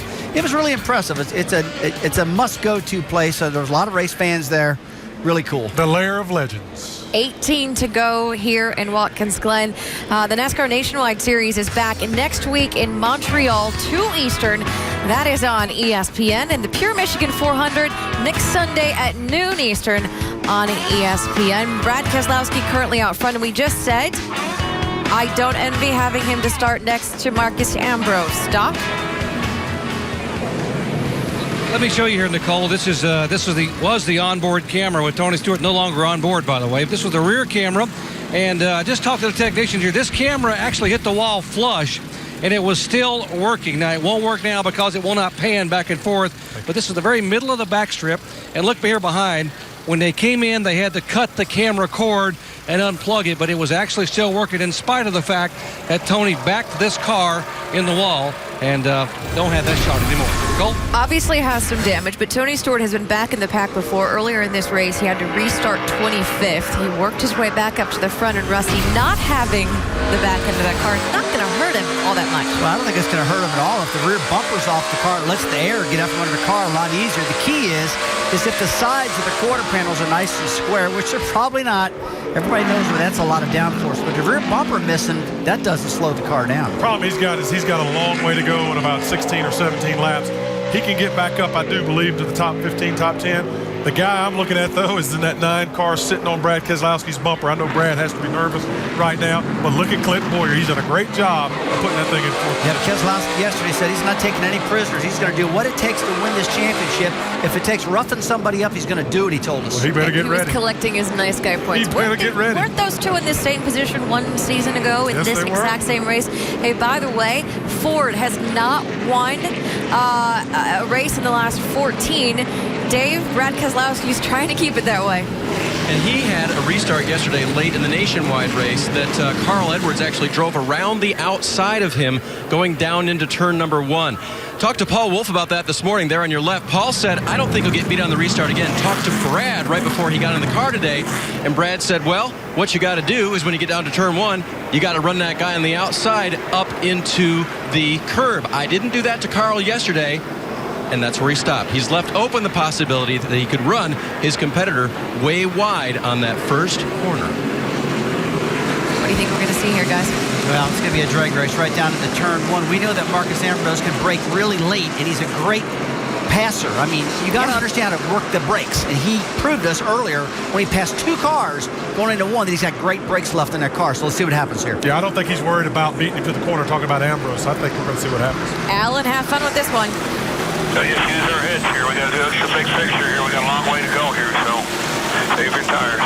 Like driving a Cadillac up here at the boss with the boys here. Yeah, it's nice up there, ain't it?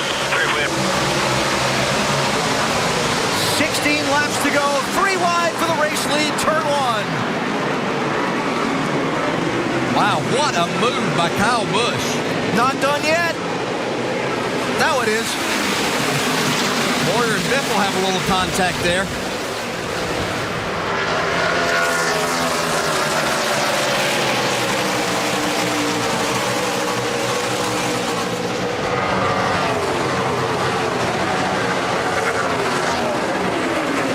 Tony Stewart getting aggressive with that damaged car back in the back.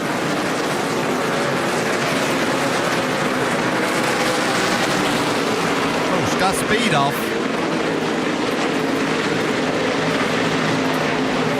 He is on the lead lap in that 95 car. Solid run for Scott today in that team.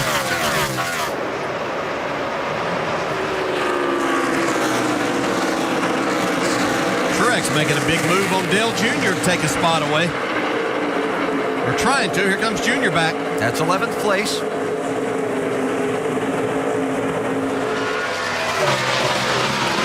So Kyle Busch with a bold 3-wide move on a restart.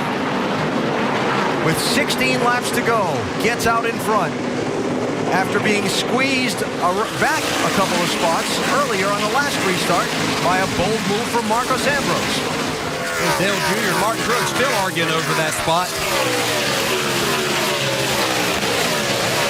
finally able to come back out front with. That, speaking of the Kyle Busch deal, I don't know that we've seen anybody be able to get up to speed quicker than what Kyle Busch does on restarts, whether he's leading or back in the pack. I don't know what you do to defend against it either. What could Keselowski do there different to try to keep the lead? I mean, it's almost like he was defenseless to that move.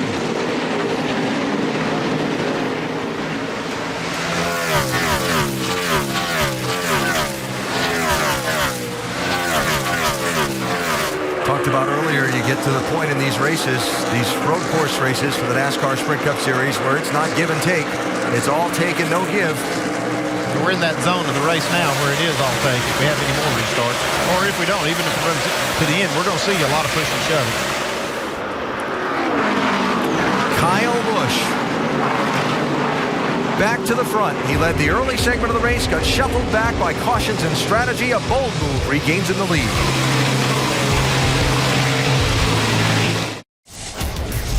It was a restart with 16 laps to go when Kyle Busch restarted third, ducked out of line, and made a bold move to pass both Brad Keselowski and Marcos Ambrose. Around turn one, get back on the track before turn two with the race lead. The Goodyear superior performer today, Kyle Busch. Led the early section of the race, had not yet pitted when a caution came out. Whoa. And has fought his way back now to the front. He's still driving it for everything that it's worth. That car couldn't possibly go faster or harder around here than what he's doing right now. Vince, what are they saying in the pits about him? You know, it's interesting. Just before that restart, Kyle said that the car was handling different aerodynamically than it had been earlier in the race, and crew chief Dave Rogers told him we hadn't changed anything on the car, so they thought it was track position. So they said, well, we'll see what we can do. And on that restart, he passed them both. He got the track position he needed. Hasn't indicated whether the car's handling better now, but it certainly looks good out front. And after falling back off these front two for a few laps, here comes Marcos Ambrose in the 9, back up to make it a three-way fight. Yeah, I can see Keselowski get loose right there on that left-hander. Oh, speaking of loose. Little see if he tries to outbrake him right here, though. Ambrose is great at this. Oh, little wheel hop. Tight squeeze. Kyle Busch is loving what he's seeing there. Oh, Ambrose not able to take it. Keselowski slips a little. This is going to get out of hand quick. There wasn't much doubt what was going to happen right there if he could make it through the corner. Clear behind him. And he does. There you go.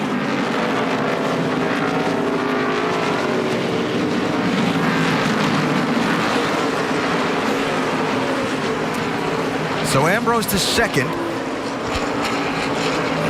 Keselowski back to third, with Greg Biffle taking opportunity of that side-by-side racing to close in, and Kyle Busch taking advantage of the side-by-side racing to get away. Yeah, we watched Ambrose there as we were at commercial drop back a little bit. I think he was actually saving tires and his brakes a little bit to make a run at them. How about it, Mike? I think you're absolutely right. Ambrose said before this race that he learned a lesson in Sonoma earlier this year on how to save tires and that he would apply it here this weekend. That may have been the case. I just spoke with one of the team members, asked what he's saying on the radio. They told me absolutely nothing. We know Marcos. At this stage of the race, he's in the zone. He won't say anything unless something's wrong. Yeah, well, he's in the zone for sure. Yeah. He lets you drive and do your talking right now. There's nothing to say. They're not making a pit stop. The only thing, he saved all the fuel that he can. He's had some cautions to help him. Todd Parrish giving him the car. His job to go catch that 18 if he can. But the time he and Brad Keselowski spent in that hard fight for second allowed Kyle Busch to get away. Yeah, there's a lot of laps left. I know it says 9 laps. You think that's not very many. It's a lot of racing here on this track. A lot of turns to negotiate. He's got a lot of time to make up.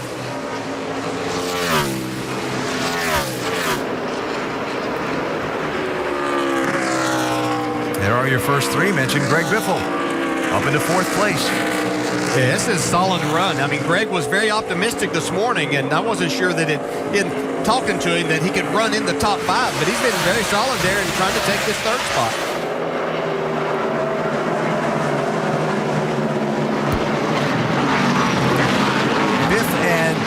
Earnhardt Jr. as they run, tied for the championship lead as they run. Jimmy Johnson with a solid day today. Matt Kenseth with a solid day today. And Denny Hamlin with that trouble, now falling down into the 10th position, and that's not where you want to be. Yeah, you see Boyer's falling back a little bit, and I think his brake problems are still there. He's still in 6th, which is a good, solid day for this race team. Solidly in the top 10 with the win this year. So I think they're getting out of this. They would like to be up there battling, but I think that those brake problems aren't going to let him get up there for the win. There's Junior. Working on Regan Smith for a spot and trying to defend from Paul Menard. A couple of guys there having great runs. Regan Smith doing a fantastic job here today. Menard was inside the top 10 until Junior just passed him and put him back to 11th. Junior's running 10th, Vince. And he'd indicated earlier that he felt like he needed a little bit more second gear and a little bit more third gear, that he said he just felt like he was lacking a little bit of power. But Steve Letarte has got to be pleased with where they're running, because earlier today he said, we're about a 20th place car, and I'm not sure we've got enough power to go 3 stops and pass people, but they've been able to get there on 2 stops today, doing a nice job, the 88, Steve Letarte and his driver, Dale Earnhardt Jr. And last week's winner, Jeff Gordon, picking up a spot from Ryan Newman. That's 13th place. Gordon with difficulties earlier in the race. And he's trying to make up some ground, Doc. And basically putting that spring rubber in the rear really helped Jeff Gordon be able to get off the corner. Maybe a little bit too little, too late, but obviously much better than the first half of the race, and trying to move in on possibly a top 10 finish right now, holding on to 14th position. Oh, Junior. That's it there, man. That's a turn 5. That basically happened coming out of the inner loop where you're in the gas and turning back to the right. It cost Junior probably 12, 13 spots here.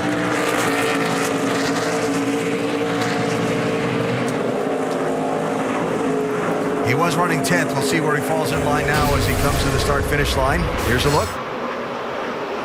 It looks like he just came out of there a little too high. Not much grip. There's a lane and a half there is about all that you have. It looked like he might have just got, as he came out of that inner loop, just a little bit on the high side, and as you try to go to the power, got out from under. 10th to 22nd for Dale Jr., just like that. Just looking at our points, and there's a long way to go to that, but just that one incident right there where he was tied for first, now he's 4th in the points. I think it really is going to matter. It's really, they're going to get reshuffled. He's safely in with 114 points clear of 10, so, or 11. So he's got, all he really needs to do is try to win another race, try to get some more bonus points.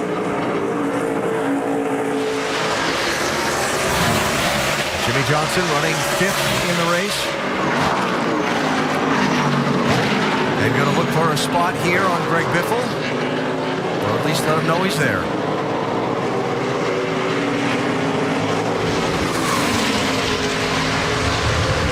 Not a tremendous day for the 48 car, but a very solid day for sure. As Jeff Gordon picks up another spot. That's 11th place from Truex. Hey, at least Jeff's going the right direction now. When we saw him earlier in the race, that he was getting passed by most of these cars. So the adjustments they made, as Doc reported, are beneficial for them and helping Jeff at least go forward and make up a few spots here. Vince? No damage on the 88. They're just going to come in and give him 4 tires, but the car was kept clean, so good job for Dale Jr. to keep it clean, just tires and gone. It's got to be aggravating when you've had a decent day and it all goes away in the final 6-7 laps. Yeah, it happens so many times on these road courses, you know, whether it's you make a mistake or, you know, shifting or your brakes go away or you get hit. It just seems like, man, you've had a solid day and then everything goes in one little mistake. There are your top 3. Kyle Busch, Marcos Ambrose, and Brad Keselowski running 3rd, Dave. Keselowski's crew chief told me this morning, our strength is the long run. I'm not sure anyone can beat us there. But listen to Brad right after he got passed by Marcos Ambrose. I just pushed so hard, I got nothing left. 10-4, them guys behind you are running 13 flats. Remember, you always go faster when you save gas. Just nice and smooth here. Pushed hard, nothing left, and that cannot overcome the aggressive moves made by the 9 and the 18 earlier, Ellen. Restart, Dave, with 16 laps to go. Was a huge moment in this race. Well, in Brad's defense, it's hard to be smooth and take it easy and try to make lap times when you got two of the very best road racers chewing on your rear bumper. So he had to go as hard as he could to try to hold them off, and he couldn't do it. Now he can just sit here and see if his car will come back to him. Change for fourth. Jimmy Johnson on the move. I saw him early in the race. Kind of established himself up there in the top 5. Never really showed that he had anything for these first 3 drivers today, but there he is in fourth. He and this team got so many people's attention, their rivals' attention, with that dominating win at Indianapolis. And they are certainly in championship form. Numbers in their championship years this year compared to that 5 straight run, they're right on target. Menard slides wide. Jeff Gordon into the top 10.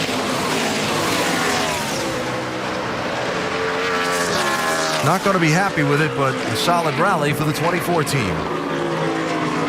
Kyle Busch got the lead on the initial start. He was on the outside of the front row. Got ahead of Juan Pablo Montoya in turn 1, led the opening run of the race, but Joe Nemechek slow.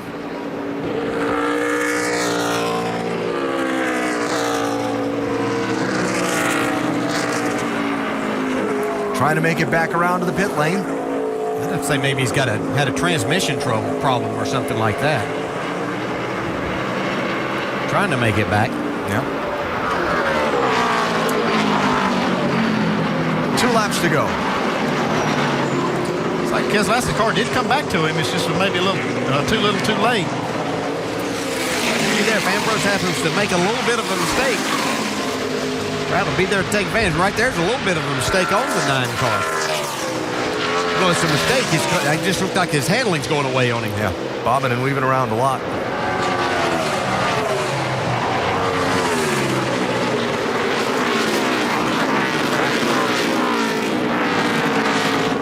Just a lap and a half to go. Keselowski aggressively after Ambrose. Here he goes for second. Well, he's got position on him in the right place. He made a great move through the inner loop. He slid that thing through there and jumped back in the gas. He could see that Ambrose's car was really going away. Look at that 9's bobbing around. I see the 18 moving around like he might be out of fuel. That's exactly what I was thinking, Andy. I was wondering if he was running out of fuel here. Coming to the white flag. I'll tell you, the 2 cars closed that gap. I don't know if it's that or if he thinks he might have a flat tire or something like that. He's really moving the car around. It doesn't look very stable right now. 1 lap to go. Kyle Busch, defensive line into turn 1. There's something wrong with the 18. Now Ambrose trying to get second from Keselowski while he tries to get the lead from Kyle. Contact in the S's. It's right. Got it. Dangerous spot on the track for Kyle to be sideways. Looks like he gets off to the guardrail. No caution yet. Here's the race for the lead. Keselowski's got damage on the left front. Is the tire going to make it all the way around?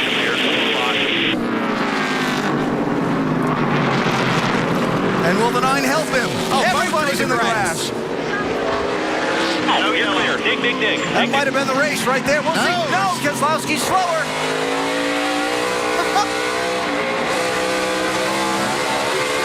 Keselowski's got a problem. Trying to stay with Ambrose. 2 final corners. Do they use the bumpers? A nudge, a push. Can Ambrose save it? To the checkered flag. Who gets here first? Clear. Ambrose, 9. Keselowski, 2. Final corner. Marcus Ambrose is going to win at Watkins Glen in a remarkable last lap turn of events. Winner of the NASCAR Sprint Cup Series, baby. Woo! Jeff Gordon in the wall. That's off the final corner.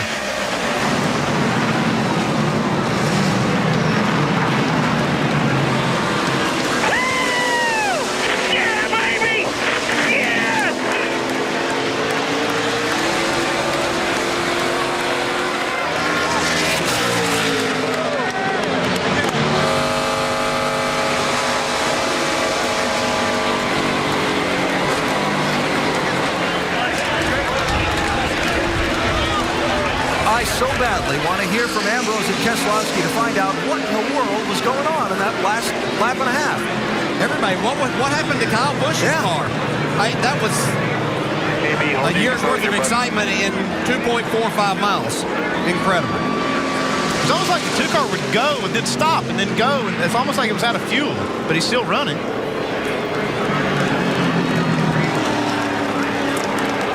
Vince? I'm with Dave Rogers. He's the crew chief for Kyle Busch, communicating now at the team. Dave, what happened with Kyle's car? Well, the 47 broke. He seemed he just went by smoking. He broke. He let oil down all over the track. And we just got caught in the oil and allowed 2-car to get to us. Then 2-car raced us the way it raced us. So good car. Kyle did a great effort. Really proud of everyone on this M&M's Toyota Camry team.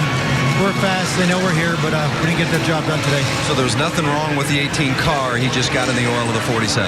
No, there's oil all over the racetrack, and it's just hard to go. Thanks, Dave. Alan? Well, that explains a lot right there. There's probably oil all the way around the track, and that's why we couldn't figure out exactly what was going on.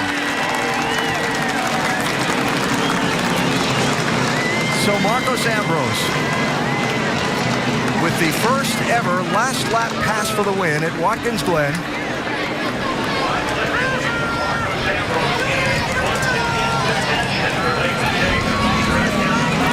Brad Keselowski having to settle for second, but Dave, he's smiling a lot as he shares. Well, he's congratulating everybody on Marcus Ambrose's team. Tell us what happened on that last lap, Brad. 18 was leaking fluid, something fierce.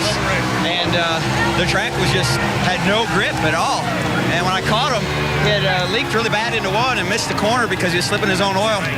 I got under him going into 2, and we all slipped in his oil, and I hit him, and it spun him. And, I mean, I hate to say there was nothing I could do, but there was literally nothing I could do. It was just one big giant oil slick underneath his car, and I feel bad about that. And then it just came down to running a whole lap against Marcos, and I got in the oil and would slip up, and he'd get by me, and then he'd get in the oil and slip up, and I'd get by him, and just really good, hard racing. So beating and banging.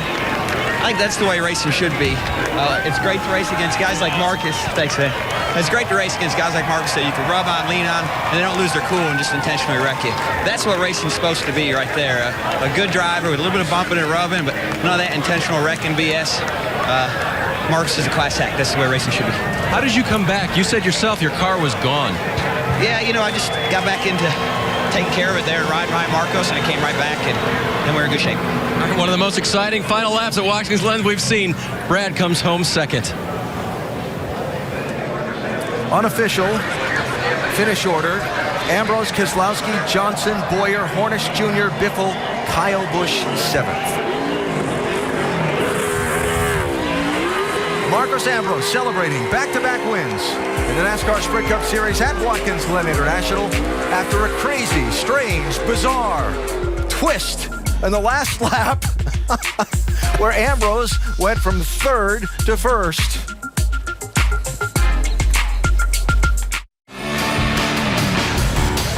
NASCAR Sprint Cup Series at Watkins Glen is brought to you by Frost Brewed Coors Light, the world's most refreshing beer. Goodyear, official tire of NASCAR. Visit Goodyear.com. And T-Mobile, monthly 4G, twice as fast as any prepaid network.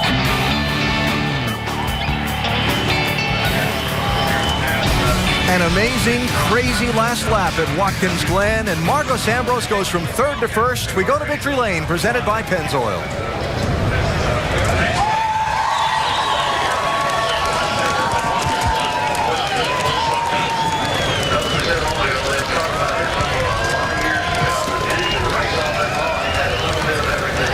The emotion not quite as intense as a year ago, but believe me, they are very happy here in Victory Lane. What a dramatic last lap. How would you describe it?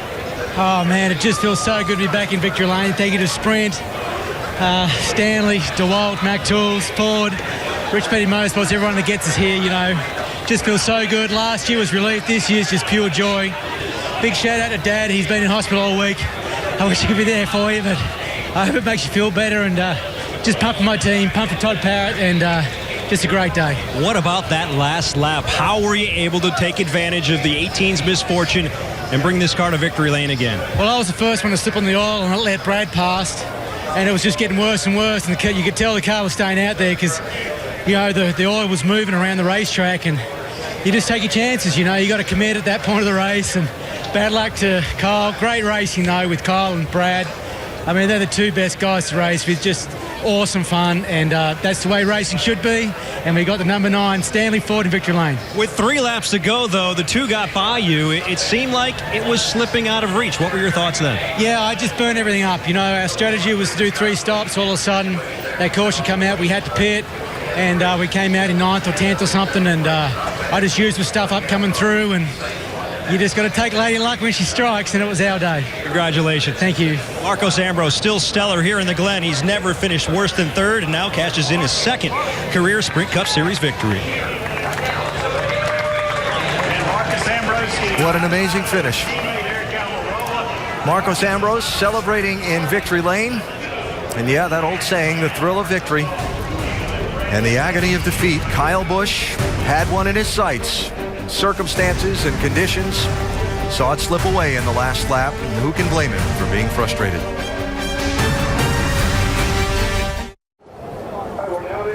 Back at Watkins Glen with more post-race coverage after the amazing finish of today's Finger Lakes 355. Jeff Gordon winning last week at Pocono, this week at Watkins Glen, running 10th, coming to the final corner of the race when he wound up in the guardrail, trying to get more. Wow. Yeah, it looked like you just had a run there on the outside, maybe of Regan Smith. Oh, I'm sorry, Matt Kenseth. Not much grip out there, though, and another one of the best loses it, Doc. Absolutely, DJ. And Jeff, you had driven it back to within a top 10, inside a top 10 finish, and then it went around. What happened? Oil all over the racetrack. You know, it's pretty ridiculous that, you know, they don't want to end a race under caution and put, you know, that many cars in jeopardy. I had no idea there was oil out there, and I mean, I knew there was all kinds of havoc happening all around, but you know, it was a great effort by Drive In Hunger Chevrolet. I'm pretty bummed out right now because we didn't have the day that I thought we were going to have. You know, I thought our car was a lot better than that. And we started pretty good, but I knew something wasn't right. And then we tried to make an adjustment. Didn't go the right way. Went backwards. And yet Alan and the guys made some adjustments there on that last stop. And we weren't good on the restart, but man, did it come on. And we were just passing cars left and right. I was having a blast. And, you know, to work that hard all day long, come all the way from way back, all the way up into the top 10 and have it taken away because they don't want to throw a caution, you know, it's pretty disappointing. So, you know, I jumped out there to the outside of Kenseth, and I think he could see the oil because he just gave it to me, and I went out there and there was just no grip, just completely came around. Thanks for your time, Jim. Thank you. Let's go to Vince Welch. He's the new points leader. Jimmy Johnson takes over the points lead by 1 with a 3rd place finish today. What kind of day did you have today? Was it as good as it seems at the end? Yeah, I mean, the first segment we were pretty far off. We came in on our first stop, made some adjustments, and really got the car back in condition I needed it in, and ran kind of 3rd all day. So real happy to finish where we did. Those last 2 laps were just out of control with the oil down. And you're studying the road, trying to see if you can see an oil trail, and it really wasn't a large visible one to dodge, but you could feel the oil on your tires and slipping and sliding, and then guys are spinning all over. I mean, it was chaos, but I'm glad we got back to the finish line, finished 3rd. Very solid day for this Lowe's team, and just can't thank everybody at Hendrick Motorsports enough for their hard work, the commitment from Lowe's, and hopefully there's a lot of Lowe's employee owners happy right now. The 5-time champ, he's back on top of the point standings. All right, Jimmy Johnson with that 3rd place finish today as Marcos Ambrose continues to celebrate in victory lane, and we continue to hear from more of the top 5 finishers. Here's Dave. And Clint Boyer rolls home 4th today. A win earlier this year on road course, now a 4th. And talk about your last laps. Man, those last couple laps were wild. I went into 1, and the car just took off skating, but I saw the car in front of me do the same thing. I was like, did we both blow tires, or is there something on the racetrack? And then we got over to 2, and it went sideways again.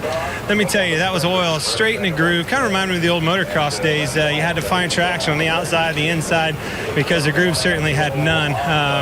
Hornish and I, we were slipping and sliding around. Biffle slid up, and I got around him, and then the 48 slipped up on the last corner, almost got around him. But, you know, what a great day. Solid weekend. This isn't one of my best racetracks, but I thank Ryan Patty, everybody in this 5-Hour Energy Toyota for pulling through for me and giving me a good car. Other than the Sonoma win, most fun you've had on a road course? That was pretty nerve-wracking, but it was a hell of a lot of fun. All right. Clint Boyer, 4th today at the Glen. Sam Hornish Jr. had some fun today as well. Brings it home 5th today. 2 Penske cars in the top 5. Sam, 3rd yesterday in the nationwide race, 5th in this race today. We know you're trying to prove that you belong in this job.